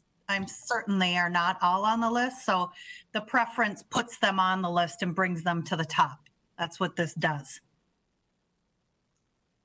Mr. Chair, I'm good with that, especially because of this partnership and the fact that we didn't get the funding. And I'm also good with the 20 vouchers. So thanks for the, again, great collaborative partnership. If this should move forward, I think it's doing our very best to keep that safety net that people can not fall, but bounce up and rebound and move forward in life. So good work by everybody. Thank you, Councilmember. Any other questions at this point? And Councilmember Wolf. Chair. And then Councilmember Chambliss. Yep. And then Councilmember Atlas. So I have Councilmembers Wolf, Chambliss, and Atlas Ingabitz. Councilmember Wolf. Thank you, Mr. Chair. So I'm still trying to decide on the 15 versus 20, because the people who are already on the list had to get there by being in a lottery, first of all, because there's a lot more people who signed up to get on the list that didn't even get on because we don't have enough spaces. But we also have the pressure of people who are in place-based or whatever site-based vouchers at the end of their first year. Anytime after that, they can take their voucher somewhere else. And I don't want to not move at all on our existing list or run out because of people who have place-based vouchers. So maybe Ms. Smith could comment on that. Terry. Mr. Chair and Councilmember Wolf, it's a really good point that you raised. So right now we have a freeze on issuing vouchers to people that are currently in project-based voucher units. So those that ask for a voucher right now will be put on a waiting list until such time as we have enough funding to serve them. But you're absolutely right. The more project-based vouchers that we award, that puts us in a situation where the regulations require that we serve project-based voucher movers before serving our general waiting list. Not the preference on the waiting list, but the general waiting list. So it's a consideration, and it's a real concern of ours. It's something we think about, and it's something we look at. The number of lease-ups and project-based voucher units versus waiting list admissions right now is about even, but it's something we watch closely because we don't want to be in a position where we're not at all serving the waiting list. So it's a really good concern to have. Councilmember Wolf? Thank you. I guess I would prefer to take sort of a conservative approach and do 15 for next year and see how that goes. And then if we have the room to do more after that, fine. But with all of the budget pressures that we have and the other waiting list pressures that we have, I guess I would prefer 15, but we can have that discussion. Thank you, Councilmember. Councilmember Chandler. Yeah, since you asked for everyone to weigh in, this is an excellent program, providing that stability for allowing people to thrive in school and in their homes is excellent. And the less they have to move around, the better. Obviously, we do have the limited funds and folks that have been waiting a long time on our waiting list. It's a tough decision no matter how you look at it when we have limited funds and resources. But since folks have already been diligently waiting and we have to balance the money with the numbers of people waiting, I would say also to be more conservative with this new program. I'm glad that we're able to continue it. With the 15 vouchers, I would be comfortable keeping that on watch, like Councilmember Wolf said. And then, hopefully we'll be able to get, especially in the situation that we're in with housing crisis now and the pandemic, we have more people that need to be served. So this is one other thing that we can highlight to address those concerns. Thank you, Councilmember. Councilmember Atlas Ingebrigtsen.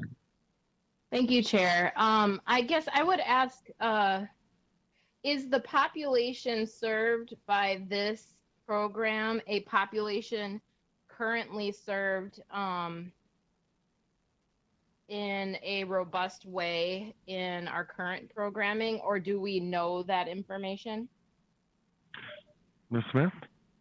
Mr. Chair and Councilmember Atlas Ingebrigtsen, I think the unique piece with this is a service connections. So robust services are being provided for this small population through the Suburban Ramsey Family Collaborative and Solid Ground. And the broader voucher population, although some of them may have service connections through mainstream services through counties and so on, I would say this program provides a more intense, higher level of service than our broader voucher holders have access to.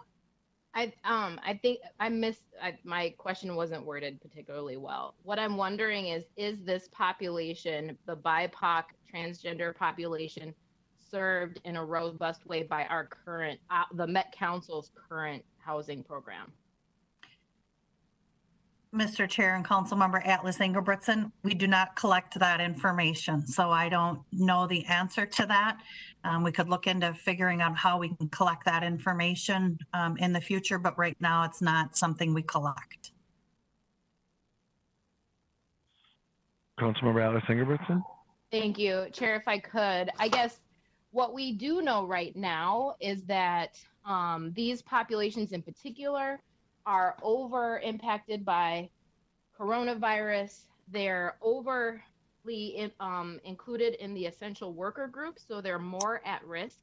They have less financial choice and liberty to decide comparatively to their peers who have a different sexual orientation or skin color. And so in addition to that, today, I don't know if people saw this story, the Star and Trib just reported that 1 in 2 African Americans have lost their job as a result of coronavirus. And so I guess I would say we're asking to say up to a specific number. We're not requiring that number, but in the event that we are in the situation that we're not currently tracking this data, and we know this population by all of our own research and every presentation we received is highly, highly overly represented. I think that this is an attempt, as we've been saying, is so important for our council to address inequities in a systematic way. And this is an attempt to do that. I would just encourage my colleagues to think about that and think about how their actions reflect the values and the statements we make. And I would encourage us to say that this kind of program, in lieu of not having demographic information about a population that we're serving with our housing program, that we prioritize this until we know we're doing okay. And I would encourage us to consider up to 28 housing vouchers. I, again, to full disclosure, work with a program in my day job that we know, especially in Ramsey County, that families don't have access to housing, and their kids have taken up the mantle to lobby for housing supports. It's that dire right now. And I just think as adults, we need to show up. Thank you, Councilmember. Further discussion, Councilmember Johnson. Thank you, Mr. Chair. I want to echo what Councilmember Alice Ingebrigtsen just said. Having that data and knowing that this is the group that is at the greatest risk right now. And we all know that linking families with services will help increase their ability to become successful on their path to stability. And again, as we've heard from Solid Ground, it allows them then to bring on more families that are in crisis right now. And again, this program is focused on families with children because its homework starts with home, meaning you can't have stability for your children and future generations if they don't have stability in their education and schooling. And I would also say that it goes back to the first question I had, was how many of these could be already on our waiting list, knowing that my hunch was that not all of these vouchers are going to displace people already waiting. It just prioritizes people already on our list who are probably at the greatest risk right now. So, I would, again, it's tough. It's about making choices, and we are on a tough committee when it comes to that. But knowing that these are people that are right there inside, I think, the grips of greatest instability. This program's pretty awesome, and maybe we could also find out afterwards how many were actually on our waiting list, and then how many people that weren't on the waiting list were able to participate in using these vouchers. Thank you, Councilmember. And I have Councilmember Lee waiting to speak as well. And just to remind us, I think Ms. Smith's recommendation was an up to number, correct? So they could kind of find its level as we go forward. I see Councilmember Chambers requesting to speak too. Councilmember Lee, then Councilmember Chambers, and Councilmember Lindstrom. Was that a hand raising? All right, and then Councilmember Lindstrom. Councilmember Lee. Thank you, Mr. Chair. I first spoke earlier before you asked us to weigh in on the 20 figure, and I just wanted for the record to say that I support the 20 figure and also second what Council Members Johnson and Alice Ingebrigtsen just said. Earlier last week, a white lawmaker, a white U.S. senator from North Carolina, named by the name of Senator Tom Tillis was appropriately rebuked when he made a public statement that Latinos, so there's something in Latino culture that made them more careless about taking precautions against COVID. And in light of the comments about COVID and poverty and the situation we are in, and who becomes homeless, a lot of us people of color are on the front lines, and we are essential workers. My father worked in the restaurant industry and in the factories for 30 years in this country as a refugee and immigrant before he retired 6 years ago. And if my father was working now and not retired, he would have no choice but to go back to the factory line. And a lot of the people in the chicken factories, the pork factories, that are the hotspots of COVID outbreaks in this state and in this country are in these areas and industries where a lot of people are overwhelmingly Black and brown people and color indigenous folks who they have no choice but to report to work. You can't debone a chicken virtually, right? And so I just wanted to support the up to 20 figure, and a second Councilmember Alice Ingebrigtsen's comment. Thank you.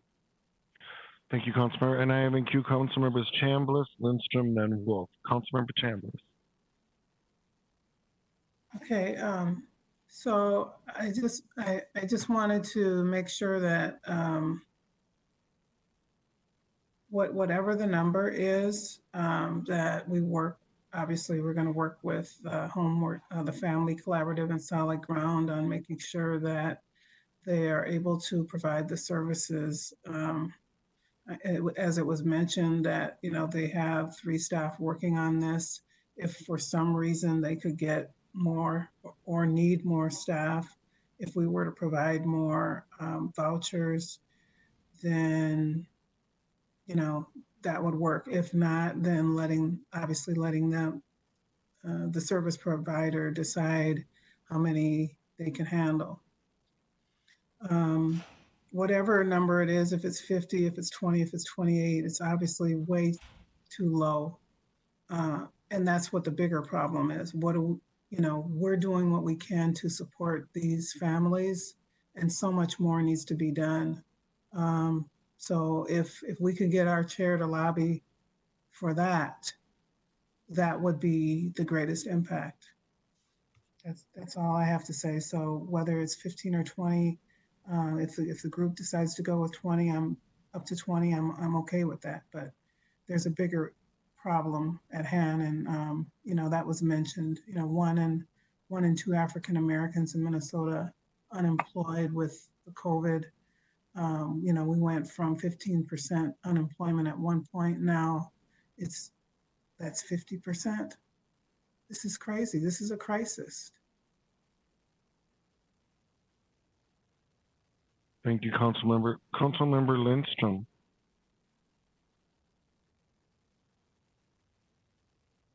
Thanks, Mr. Chair. I just wanted to second that 28 number as well. I was, before Councilmember Atlas Ingebrigtsen spoke up, I was going to say 30, but I'll go with 28. When I attended the kickoff event for this effort, maybe a year and a half ago or something, there's one statistic that stood out for me, and it's something like 1 in 4 homeless 3rd graders demonstrate a reading proficiency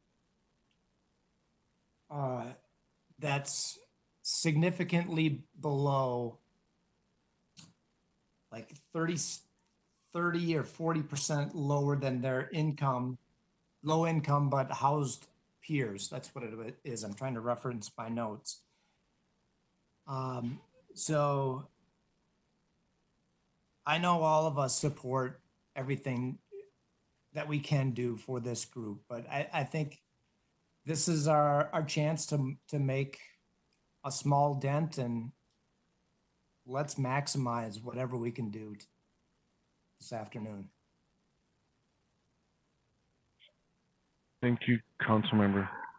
Councilmember Wolf. Thank you, Mr. Chair. I understand the concern in wanting to help this particular program. I think we need to remember what some of the other vouchers do, because we have other site-based vouchers that are for people with specific needs. They could be people who were getting out of homelessness, people who have mental health issues or other disabilities and are getting services and no longer need those services, so they could be moving out of the spot that they're in if they can get a voucher that allows them to move out of the site-based places. And so you have people who don't need the services anymore where they are, that can move out and make space for somebody else who needs the services, but that they don't have a transferable voucher to move into because we have them frozen because of budget cuts. So it's not that everybody else is doing great and maybe doesn't have the challenges that this group has. We've got people in our programs that have very significant challenges of all sorts that may not be able to get into a unit because we've frozen the ones that have services with a site-based voucher in some of the other programs. So yeah, I understand wanting to help, but without looking at what all is being frozen right now because of budget cuts and what other programs might not be able to move people out of spots that have services to make a spot for somebody else who desperately needs a service. I don't want to just look at one program and not all of the other programs that people are having challenges with. Thank you, Councilmember. Any further discussion at this point? And if I'm missing you, please just speak up. Mr. Chair. Okay. Mr. Chair, this is Vento, and I want to go back to what Councilmember Lindstrom said. That's just a huge issue, and part of the issue that really compels me to support a minimum of 20, and frankly, I'd like to go to 30 also, but or 130. But what really compels me is that statistic that Councilmember Lindstrom shared with us. What happens when it comes to families with school-age kids is that we create a cycle, and this kind of a program helps give us the potential to break that cycle. And I think breaking that cycle is critically important. And in memory of and in honor of the late, great Congressman John Lewis, I think we ought to do some good trouble, and I think this would be good trouble to get into. Thank you, Councilmember. Any other comment at this point, or I'll go back to Ms. Smith to continue? Anyway, again, if I'm not seeing you, please. Chair, this is Councilmember Councilmember Robertson. I just wonder, we've had a couple of numbers pushed around. I'm wondering if it would be helpful to get a motion around this, or you want to call for that later. Otherwise, I'd be happy to move that we approve up to 30 vouchers. I'd second that. Excuse me, may I bring out a point of order, Chair Lilligren? Yeah, Michelle, yep. This is an information item, so we will not be making a motion, but I believe you could be making recommendations. Great, thank you, Michelle. I just wanted to point that out, thanks. Yep. I was just going to say the same thing. It wasn't noticed to the public for action today. So I think, and Ms. Smith can either verify this or correct me if I'm wrong, but you're gathering information. I mean, we could do an informal sort of what number is it and do a round robin if that would be helpful for Ms. Smith. But yeah, this was not noticed for action today. It's an information item. I guess, Chair, if I could, this is Councilmember Atlas-Ingebrigtsen, just move that as a recommendation to be accepted. Just hearing that we have quite a bit of different perspectives maybe on that, I think I'd like to know where people sit on it, I guess. But I totally accept your way of organizing that. Thank you, Councilmember. Ms. Smith, would that be useful to you if we put a number there and just went down the list of council members? Mr. Chair, what will happen from this point is I'll be drafting final policy language that will go before the public hearing on August 17th and then come back for final action in September. So having I have some thoughts to work with on a number. So it would be helpful. Mr. Chair? Who is that? Councilmember Johnson? Councilmember Johnson, yeah. Okay, so, thanks. yeah, so, first of all, this is, everyone has such great comments. So I'm going to just go, so we're talking numbers. I'm going to go back to the earlier discussion where I said, really the presentation information that was given by Solid Ground and the Ramsey County Collaborative. The proposal coming out of the HRA would be 15 vouchers. Then the reaction was, well, they could use 22. So we are now talking maybe up to 30. So I guess I just want to make sure that we're right sizing this with what, if they can use 30, or was 22 really the number that would make the most sense? Because there's a specific program we're working into. So I just want to hear maybe their reaction to the numbers we're talking about. Thanks, Councilmember. So I would turn to Ms. Kaufman or Ms. Hammond to advise on a number. Yeah, so 22 is the number of people currently enrolled in our program and housed. So we have found them housing. And then we have some, I think it was 5 or 6 prevention clients. The current projections call for serving up to 34 households at a point in time. So if you were looking for essentially a maximum, 34 would be the number that I would give. But again, anytime we move someone onto a voucher, that allows us to use our housing trust fund to serve another family. So we could just keep going. And I would say probably not everyone needs a housing choice voucher. So if you wanted to say 30, that would probably be a reasonable amount. Thank you, Ms. Kaufman, for that guidance. And again, I would just go back to what Ms. Smith said about this being an up to number. And so it would sort of find its use or its need or its level. So I guess since that number is out there, the 30 number, I would just want to do a quick poll of council members for an up to 30 number. Again, this isn't a vote, it's not a motion. We didn't notice any action on this, but maybe I'll just go around in the order that I see people on my screen. So I would start with Councilmember Johnson. Well, Mr. Chair, even on an informational item, we can just recommend with a vote that, we would give our recommendation to Terry to, this is our guidance. I don't think we're, committing anything in stone because there's still a public hearing on all of this. But even in an informational item, I think it's okay to have a motion and just make it an advisory recommendation if that's the way you're gonna. I mean, I think it's better to have a vote on it so that it's clear. But that's just me. So, okay, so Councilmember Johnson, my intent was now to go through every committee member and say, do you support up to 30? Yes or no? And so that I think would give the guidance that you're seeking. So I'll start with you since you're the first person I see on my screen, Councilmember Johnson. Do you support yes. up to 30 number? I do, thank you. Thank you. Councilmember Cummings? Up to 20. Up to 20, thanks. Councilmember Lindstrom? Up to 30. Councilmember Chambliss?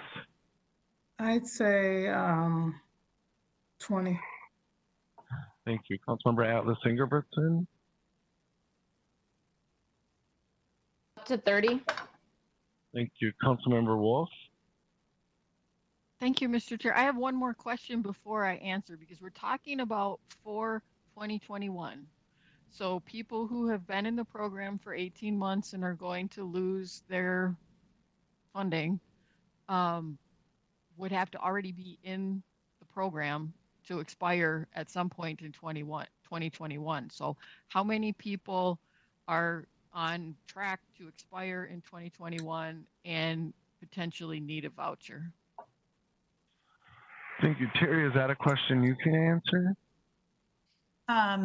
Mr. Chair and Councilmember Wolf, I would say since there are 22 enrolled right now, those will be expiring in the next 12 to 18 months. So So the 18-month period for future families, I would say you're accurate in saying they won't need one in 2021. But what this policy preference does is sets us up for 2021 and beyond. So if they're able to expand their program, this policy will remain in effect until you as policymakers change it to something else. So if we do up to 30, that can be into 2022, because the idea is hopefully this program will continue to grow and more families will be served by it, thereby more families needing vouchers in the future. So although in 2021 we might not use all 30, in future years, I think there's a good potential to use 30.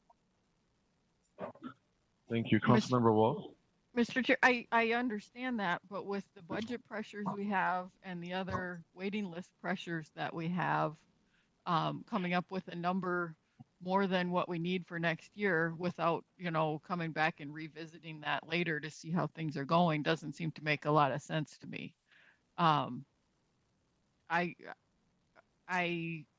would prefer 15. I'm willing to go 20, not willing to go 30. Thank you, Councilmember. Councilmember Vento, did you want to weigh in? I don't know. Are you still with us? I know you have a. Yeah, I'm hanging on. I'm gonna go as soon as this conversation's over. But I will live with 22. I want us as a committee and as a council to strive for a greater number. But given that 22 is the number we need for this budget, I'll go with it. 22. Thank you, Councilmember. And Councilmember Lee, I think you're the last one. Okay, You did weigh in the. Yep. Yeah, Councilmember Lee. I got back just in time. I'm okay with any number at or above 20. 15, 20 doesn't matter, but if it's over that, that's fine too. Thank you, Councilmember, and I would support that as well. If it is up to 30, I could support that. If it needs to be at least 22, I would feel if that's the 2021 number. Also, we can always raise it. We can always lower it, but yeah. So I could support up to 30, but at least 22. Is that helpful to Ms.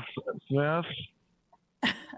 Yes, Mr. Chair. I think what I'll do is after this meeting, I'll have another meeting, and Ms. Hammond and Ms. Kaufman and I, along with the Ramsey County Collaborative, can have some discussion on what number makes the most sense for 2021, knowing that we can amend it in future years if we need to. So it's helpful. It seems it's about half and half, so we'll take it. Okay, thank you. So, Ms. Smith, do you have more to present? I'm sorry, I didn't see the slide deck in advance, so I'm not sure where we are within your presentation. I do, Mr. Chair. The project-based voucher policy changes next, and I think that should go much faster because we've had a few discussions on it already. Okay, thank you. Hopefully, if council members had opportunity to read the business item ahead of time, hopefully we can zip through and get some comments in the interest of time. Thank you. Please. I'll just thank Addie and Tricia for joining the meeting, and you're welcome to sign off or stay if you like. So next slide. Thank you so much. Thank you for having us. I would sign off, and I thank you for the opportunity as well. Thank you for being here. So the next change that I'm requesting is regarding how the council offers and awards project-based vouchers. The recommendations that you see in the business item before you today are based on previous discussions with you all at a previous Community Development Committee meeting. The changes are recommended because they're better aligned with council housing policy priorities and much better aligned with the LCA fund distribution plan. Next slide, please. So this chart is the selection criteria that we used with our recent RFP issuance. So we issued an RFP on May 21st. Applications were due June 17th. We received 24 applications for 325 project-based vouchers, and we had offered 200, so oversubscribed with requests. We did preliminary contingent project-based voucher awards for 196 vouchers. And most of the, well, the higher scoring applications were really the ones that had supportive service components to them and had intense service to serve specialized populations. And you will see formal award recommendations once the projects obtain the necessary funding to move forward. But this was the criteria that you all approved for that RFP and that we issued with that. Next slide, please.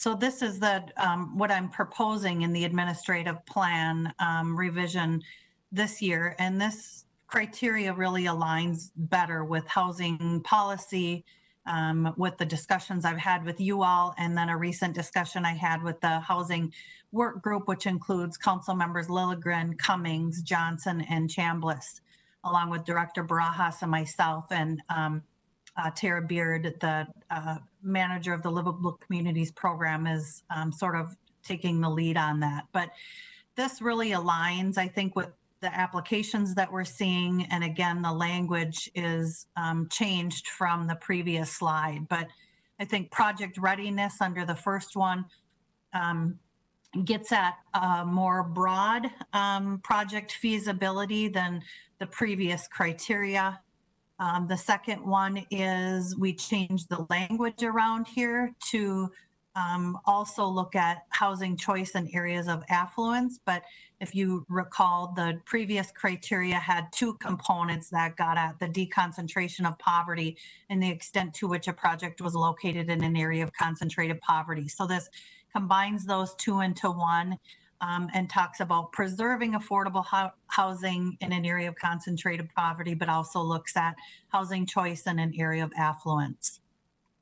I combined some of the service connection pieces here and really looking at to the extent which projects integrate housing and services for specialized populations. And again, because of how the criteria was scored during the recent RFP, projects that scored well and under this category seem to do well, and it seems to fit with the housing policy priorities that we've discussed. So this would be the highest scoring criteria.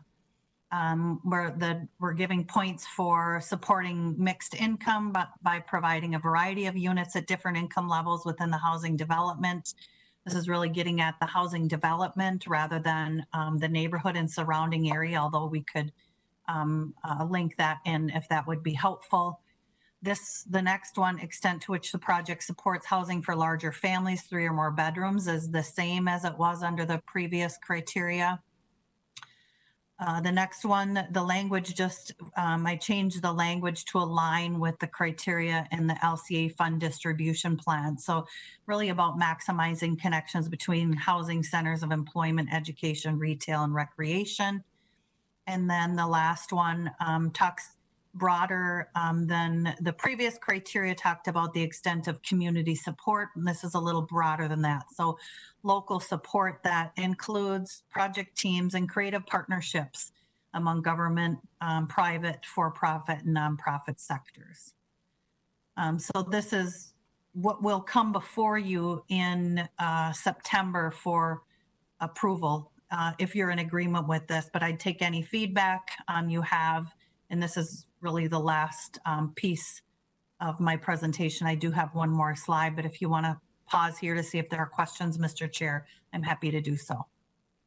Thanks, Terry. Questions on what was just presented? Councilmember Chambliss.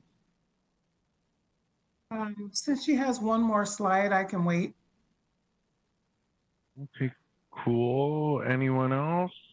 Should we go on? Okay, and I'll just let committee members know I'm talking to Director Barajas. Because of statutory requirements, we do need to get this budget discussion going. We may try to find a different time for the parks presentation, just in view of the time. So Ms. Smith, if you want to finish up. Sure, so if you want to, Greg, go to the next slide for me. This is just really a timing slide that shows the timeline. So our PHA plan and administrative plan are open for public comment. The public hearing will be August 17th. It will come to you for approval on September 8th, and then council-wide approval on September 23rd. And then the document gets submitted to the U.S. Department of Housing and Urban Development.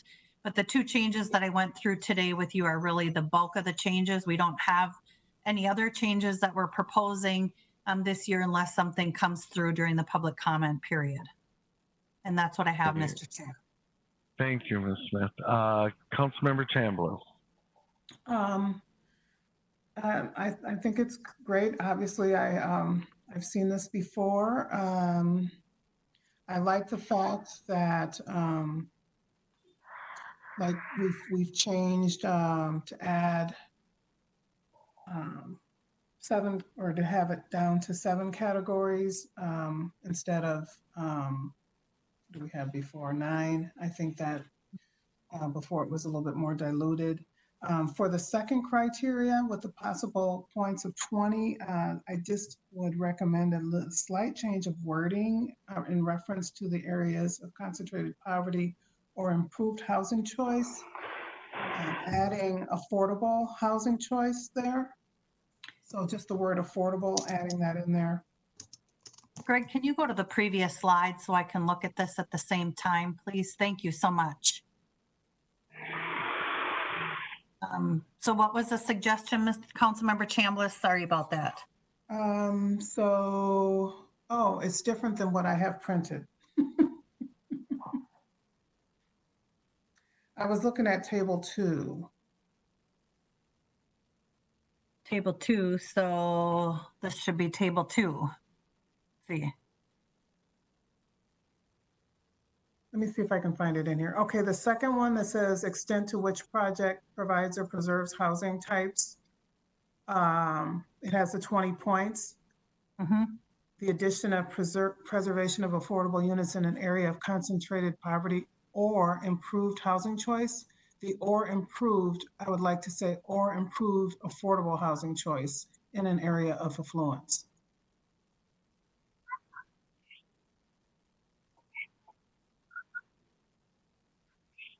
Got it.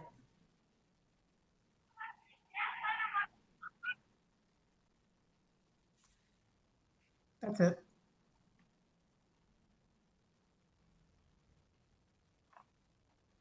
Thank you, Councilmember. Any other discussion? Any discussion? And if I'm Councilmember Wolf. Thank you, Mr. Chair. On that last word choice, given that we're talking about site-based Section 8 vouchers, isn't it automatically giving affordable housing choice in the area of affluence because they're Section 8 vouchers? Thank you. Ms. Smith, is that a question? Councilmember Lilligren, yes, because all the project-based vouchers would be serving families at or below 50% of area median income. But I wonder if Councilmember Chambliss may be getting at the broader affordability of the units that are not PBV within the development. Yeah, exactly, yes. Thank you. Did you hear that, Terry, from Councilmember Chambliss? It makes sense from me, Mr. Chair, from that perspective. Okay, thank you. Councilmember Wolf? Yeah, that's fine. Now I understand. Okay, thank you. Any other discussion on these changes? And if I'm not seeing you, please just speak up. I can't always see everyone at the same time. Seeing none, hearing none. Terry, good work. Thank you. You got a lot of feedback to synthesize, so thank you. Thank you. Yeah, no, thank you. And let me just confirm with Director Barajas. We have 2 other kind of lengthy items left on our agenda. And the more urgent one is the more time-sensitive one due to statutory requirements is the budget. So, Lisa, are we going? Yeah. Yeah, that's just right, move to the Mr. budget and Chair. reschedule. Yep. Yes, thank you. Definitely because of our timelines associated with the budget, we definitely want to have to stop here with you today as committee members to talk through some proposals and get some direction before we have it as part of our broader unified budget. But the parks item, that we will find a way to bring that to you in another time. Thank you, Director Barajas. And I would just note, many of us have been contacted by people with interest in that last item. And so I'm wondering if there's anything that we can try. I know you're going to be having conversations, or you have had conversations with Three Rivers staff about the recommendation. I don't know, is there anything that you can say at this time? Because I expect that since we're postponing the item, we'll continue to get contacts on it. Yeah, Mr. Chair, council members, we did relook at our analysis and found an error in there. So our staff recommendation in the item that you will see the next time we talk about this, will have that corrected, and we will have that for your discussion as well. But we definitely will reach out to Three Rivers staff if we haven't already, which I think we did, but just to be sure that they see that and they know when they'll see it on our calendar again. Thank you. And then you can communicate with us. Yeah, Councilmember Johnson. And thank you for that, just so that people who might have been hanging on this call this whole time know. And to just be clear, the correction in the data that was used for 2 of their requests that were not first recommended would be then to change the recommendation by staff, correct? Okay, I just wanted that clarity, at least for moving forward. So to your point, Mr. Chair, people who are contacting us specifically on those 2 items will know that the recommendation by staff will be changing. Mr. Chair, council member, that is correct for the record. Yeah, thanks for that clarification, Councilmember and Lisa.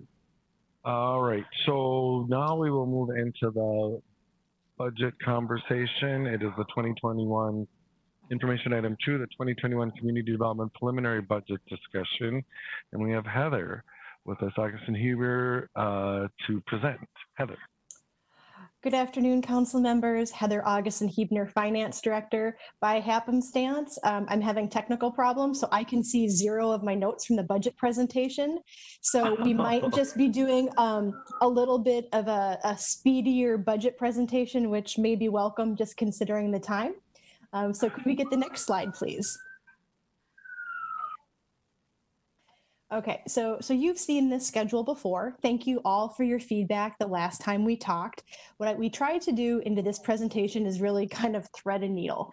And we took all the feedback and questions that you asked us. We tried to integrate some directly into this presentation, some into the next budget presentations. We sent you some information in advance. And I will also just offer, if there's something, I continuously welcome and encourage your feedback on these budget presentations. I want them to be helpful for you. So let me know what went well, what didn't quite hit the mark. I can come back either to this committee or have some one-on-one conversations if you happen to have any targeted conversations that you'd like to have, or to just learn more about some of our budget pieces. So today I'm here to present the 2021 preliminary budget. Thank you. Heather, can I just interrupt you? I'm sorry to interrupt you, but I just wanted to make sure Councilmember Atlas Ingebrigtsen realized she isn't muted right now.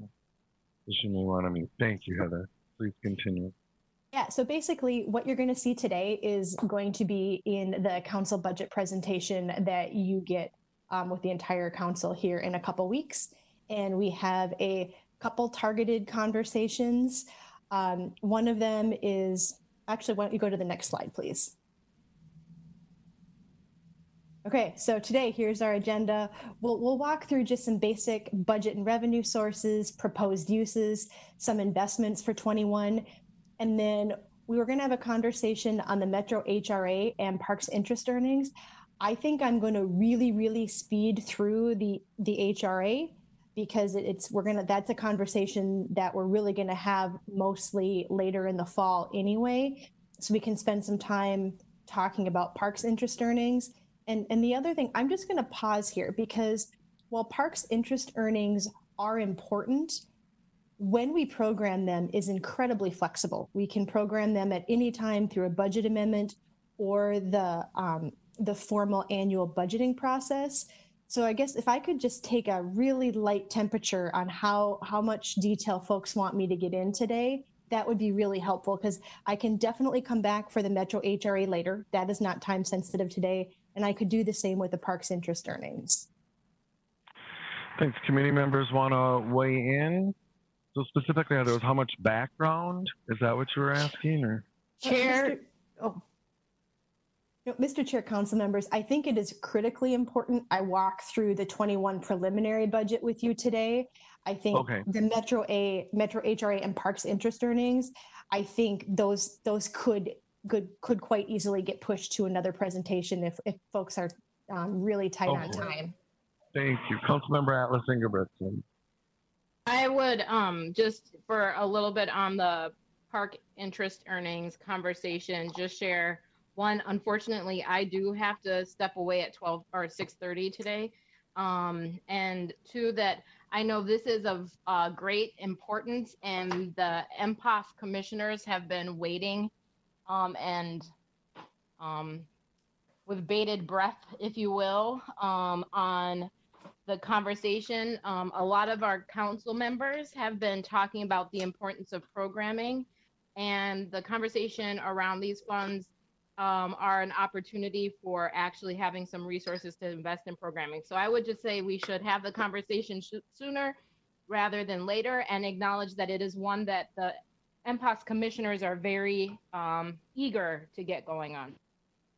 Thank you, Councilmember, and I think there's a lot of interest in this committee as well, and we would want you to be part of that conversation for sure. Anyone else want to weigh in on Heather's question about what to get through tonight? Acknowledging the Metro HRA is not as time sensitive, like walking through the 2021 budget is. Are people comfortable focusing on that for tonight? Anyone not comfortable focusing on that for tonight? I think people are comfortable with that, Heather, if you want to proceed, please. Thank you, Mr. Chair and council members. So revised today, we'll really focus on just that preliminary budget, and we'll leave the items that either have a little more flexible timeline. I'll make sure that I circle back around with you on those. Next slide, please.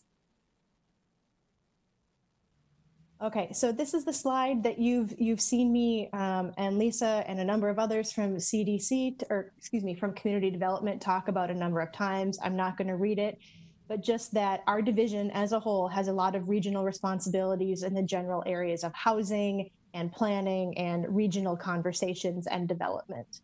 Next slide, please. All right, so when I was with you last time, we are in the same place. Our budget supports Thrive MSP 2040, the Housing and Regional Parks Policy Plans, and we work to construct a balanced budget. Next slide, please.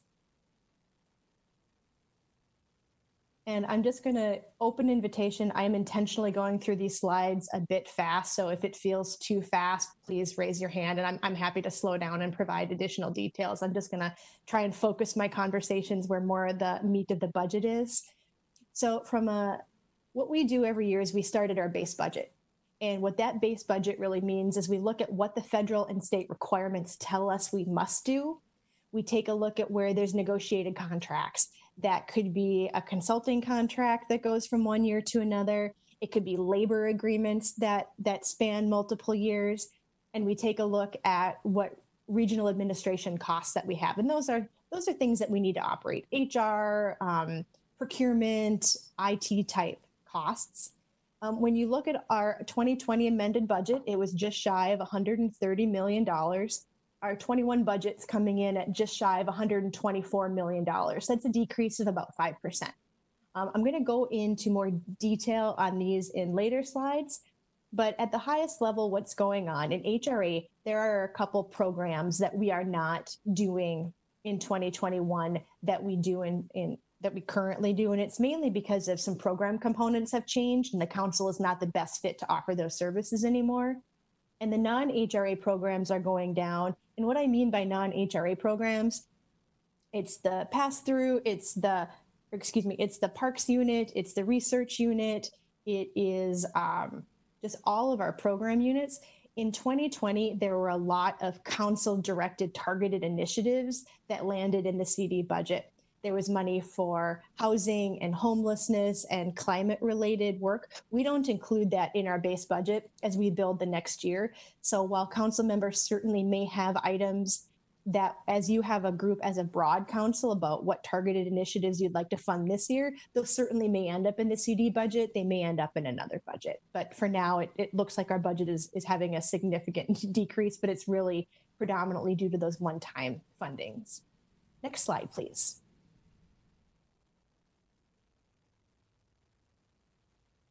Next slide, please. Thank you. So one of the questions that you all asked, or many of you asked last time, is what is COVID doing to our budget? What is COVID doing to our community? What is the impact it's having on our clients? I have some information for you. One is that there's some initial findings, right? So that we know that that poverty rate and housing cost burden change will depend on how long is COVID, right? How long is this pandemic? Is there a vaccine? Is there not? So timing is really going to matter. We know that the CARES Act is really mitigating some earning losses, but again, it's really going to depend on the long term of our businesses opening, and are people going to be able to have employment. We know that people of color are disproportionately impacted. There was a conversation that just happened in Terry's presentation. We know that the federal relief package should temporarily help that a bit, but the disparities are going to remain quite large. And just for the public and for council members, all of these should be active links. So if you want to get additional information about some council presentations and some interactive tools for how to look at it, job loss by industry and occupation, you can go ahead and get some additional information by clicking those links. Next slide, please. Okay, so I wanted to come back with you about a little bit more depth about what's happening in our 2020 budget and what we are watching for our 21 budget. So we know there's a handful of things that are increasing. And now I'm just going to say we are making these based upon either documented or some pretty strong assumptions that we have because we've gotten indications from the federal government or some other organization. The first is that HUD admin revenue, we know that's increasing. We got an extra $1 million, and that's to pay for some of these other overhead expenses that you see increasing a little further down on the list. There was expenses, especially in the technology area, to make sure that all of our staff could work off-site. There's additional expenses that we are incurring, really helping to try and work with landlords and our clients. We are anticipating that HUD voucher revenue is going to go up. That basically means that there's extra federal money out there in the Federal CARES Act. We don't have it yet. It is not guaranteed to us yet. We were at some of our staff participated in a webinar, and we have learned that we're going to get more information on that later in July, and then another wave of information in August. So we're really closely watching that. We know that the HUD admin revenue has to be spent in calendar year 20. So I'm making a loose leap here that the voucher revenue is probably going to have to be spent in, or used in calendar year 20. So really think we'd be looking at that as kind of a 2020 potential solution, maybe not a 21, but we'll definitely keep our eyes open.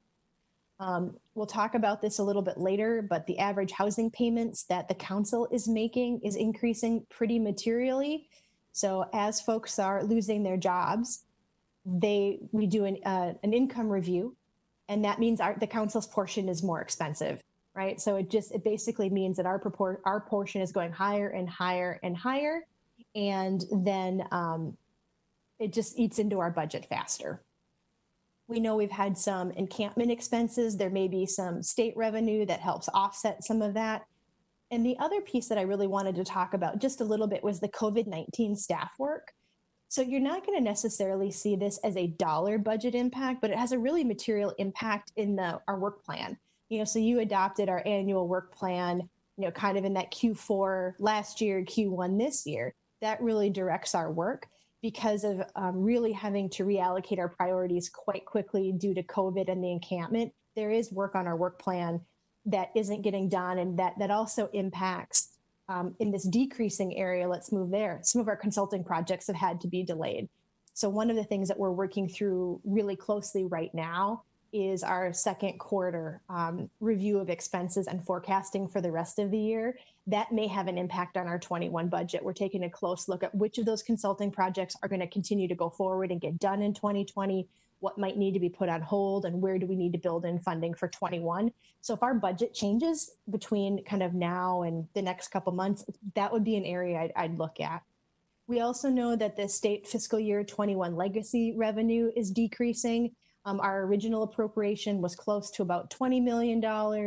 In the budget amendment that CDC saw last time I was with you and will go before council, I think on the 22nd, that dropped to about, I think, 17,600,000, somewhere in that neighborhood. Our salary costs are increasing in a very modest way. There's a soft hiring freeze. So that's modestly taking down our salary and benefits line. On the positive news, property tax revenues and the fiscal disparity revenue and lottery and lieu revenue seem to be holding steady. So I'm just going to kind of put that in the win column right now, and we're going to continue to watch that. And we're really closely watching any potential for new state and federal appropriations. Next slide, please. All right, so I'm going to walk you through 3 different pie charts. We're going to look at the proposed budget basically by department, by revenue source, and then by uses. And when I get to that uses slide, I'm going to talk a little bit more about kind of the details of what's in the budget. So as you know, the biggest part of our budget is the HRA. That $75 million represents both our pass-through and our staffing component. Livable community is coming in at about $19.6 million.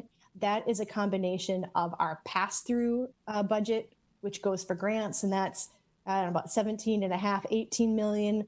The base of that really goes for staffing.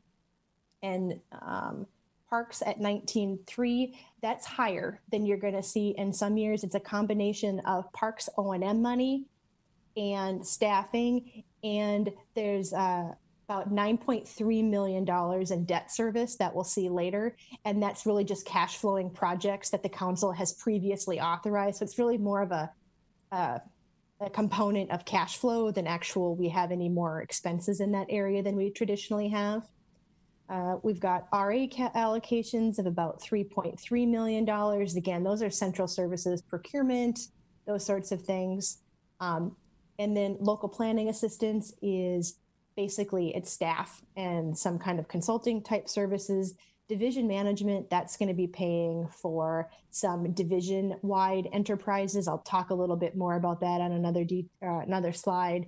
And then policy and research, that's really consulting and staffing dollars. Next slide, please.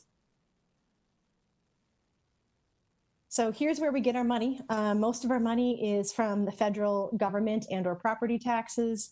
The federal money that you see is really the HRA program. Property tax is a combination of the state general fund and the livable communities levies. And I know management committee is going to talk a little bit more about them on Wednesday. We're using a lot of reserves, 9.4 million. That is really just to fund that parks debt service. We do bonding, we collect money, and it's really just kind of sitting in a revenue account, and we just need to program it into our budget. State money, $11 million. About 9 million of that is the Parks O&M program, and then the balance of that, which is about $2 million, is state money that funds some of our housing work in the HRA. The other slice, the FOP, FHAP, that's the revenue that we get from the council-owned housing units that we have. And then the miscellaneous is just under $500,000. That is a combination of some interest earnings. We're getting some funding from the DNR this year to fund an FTE, which I'll talk about a little bit later. And I know there's another $400,000 piece, and off the top of my head, I'm not coming up with that. So maybe Lisa could just type that into the chat or pop up with that. Otherwise, I'll make sure I come back to you with that another time. Next slide, please. I was going to say, Mr. Chair, Heather, if I may, the other revenue includes interest in our parks geo bonds. and some miscellaneous fees and revenue from our council-owned housing. Okay, thank you. So here is where it's used by category. And this is really kind of where some of these areas we have a lot of discretion and some we don't. So the pass-through budget, that's really the HRA and the livable communities. So we have to follow, as you know, a lot of rules and regulations when we pass HUD money through. However, we have a lot of discretion when it comes to things like the administrative program, which you just talked to Terry about, and your rent limit. So that is really where you get to help shape and control the HRA pass-through budget. The other part of that is the LCA grant program, the pass-through program, and you'll really get to shape specifically what those dollar amounts are, how those dollars will be used when you do the annual fund distribution plan and set scoring criteria. And that is really where you drive the actual investments. This is really just what's the budget number look like, and it really is a reflection of maximizing the livable communities levies is what that's a function of. And then later in the year, you'll get to really kind of hone and narrow in the priorities for how that is used. Salaries and benefits, that's your investment in us. It is the staff. It's those that you're directing to get the work done. One thing I do want to call out, when you go and see the council-wide presentation, it may look, well, it's going to say that the CD division has increased by 5 FTEs. Now, they take that as a snapshot from when we adopt one budget to the next. We're not suggesting we're going to add 5 FTEs. One FTE add is the DNR is funding that position. So it is, while it is an FTE add, it's a temporary employee that is going to be paid for by the DNR. So that's one of those. Another thing that we did is we had one higher grade staff, and in the middle of the year, in 2020, what we did is we repurposed that salary to hire 2 more entry-level positions. So while it's an FTE add, it is not a budget add. And then we do have 3 FTEs that we are looking at, really at that pre-COVID, we were looking at adding to the budget, 2 of those in research and 1 to really focus on some additional financial analysis and reporting assistance for the Metro HRA. Given COVID, we're really looking at all 3 of those and may come back to you with a different recommendation, but just for the sake of the preliminary budget, they are in there right now. Let's see, contracted services, that's about $1.8 million. That's consulting, that's contract. If we bring in additional research help, that's also an area where we really focus and we work with through the MCUB program. So we have a lot of conversations with procurement and OEO in that area. The FOP maintenance, we do have 150 homes. So we spend about $1 million, just basic asset management on those homes. And the general administration category of 2.4 million, that is things like training and printing, which we're not doing a lot of right now. Somebody needs a new computer, somebody needs a new printer, basic office supplies. Next slide, please. Okay, so the CD budget is pretty diverse, and it's pretty big as far as number of programs we do, not as high as a dollar amount as some other divisions are. And we're taking a look at, we were asked to bring a slide about equity, or slides, really looking at what we deemed as kind of items of significance. And we really were looking at that. It made sense to bring it to us at a program level, and I'll talk a little bit about why.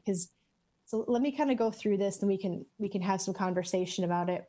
The 2 green columns to your left are really money that goes out, and the 2 items that are in blue are really those where we do the work and the money kind of stays in-house a little bit more. So I just want to draw 2 distinctions.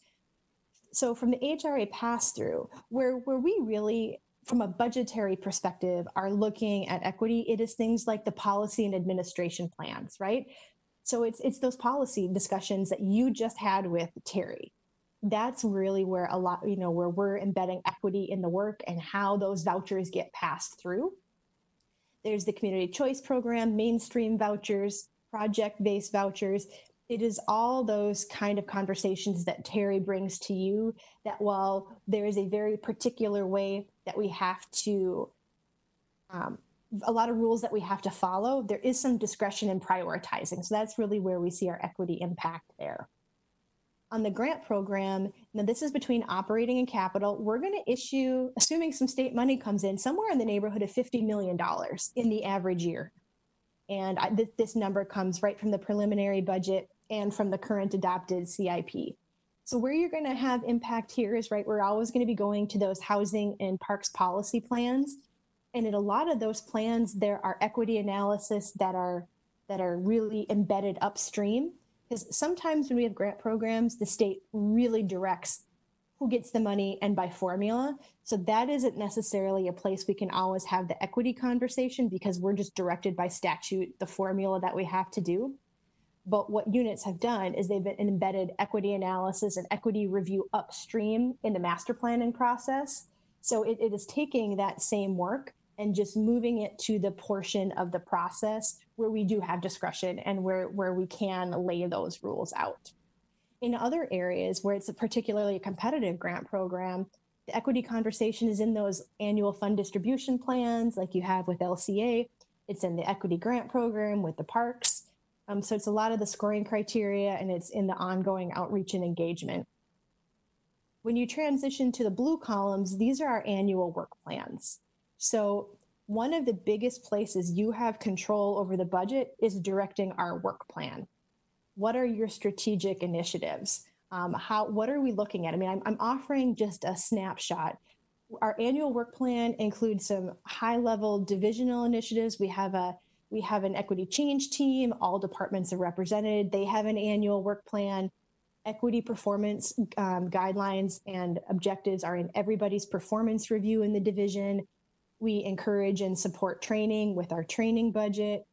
This is also, the work plan is also the place where we do a lot of research, a lot of thinking, and a lot of planning for how to change how we do our programs in the green. Like, for example, I know the Livable Communities staff are really looking at how can we use the money in a way that really that we can adjust our scoring criteria to more meet the needs of underrepresented communities. It's everything from being more overt about using the term, racial equity instead of just equity in our job reviews, our job postings, our criteria for grant programs. So I guess just my offer to you is, if there are initiatives, there are projects, there are programs that you really want to see us turn the dial on, this annual work plan is a place that I really highly recommend you look.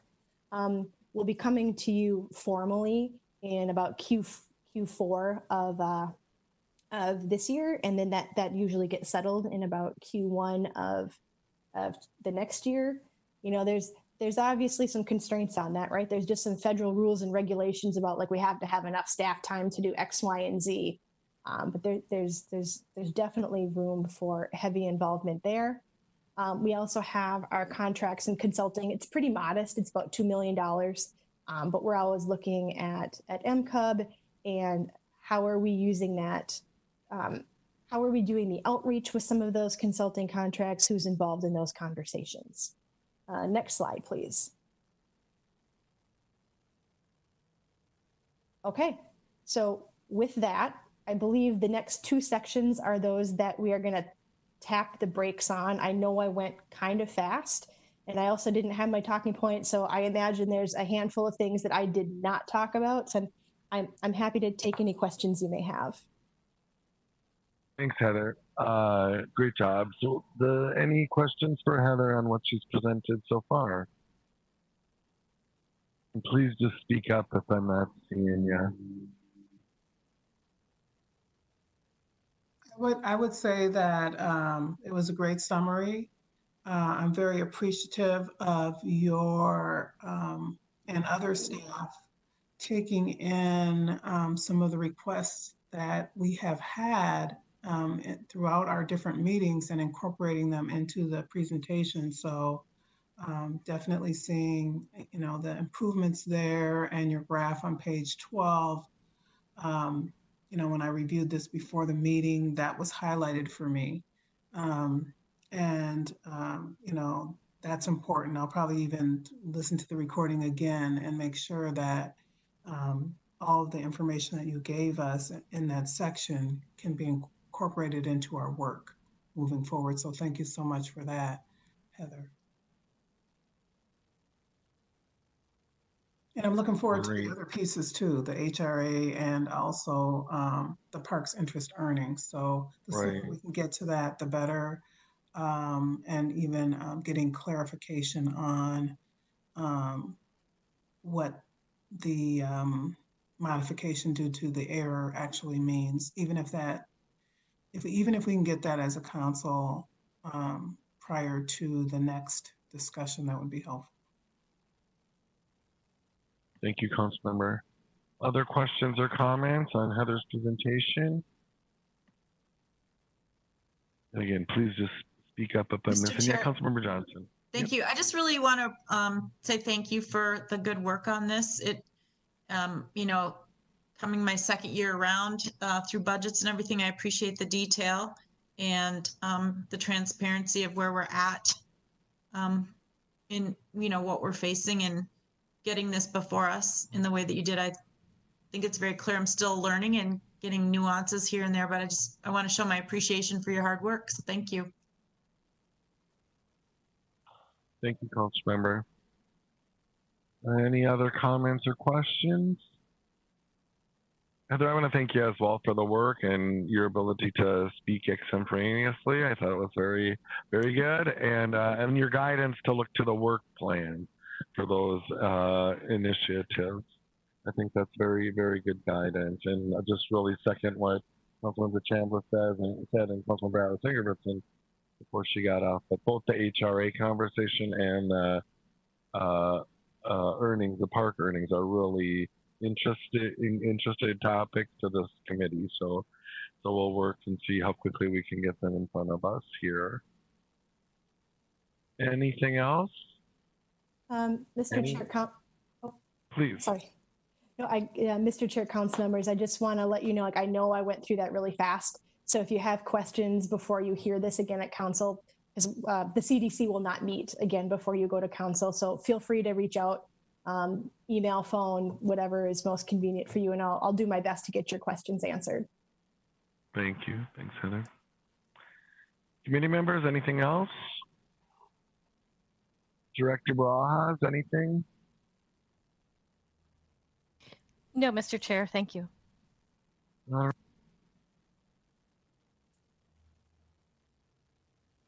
Mr. Chair, I believe you're muted.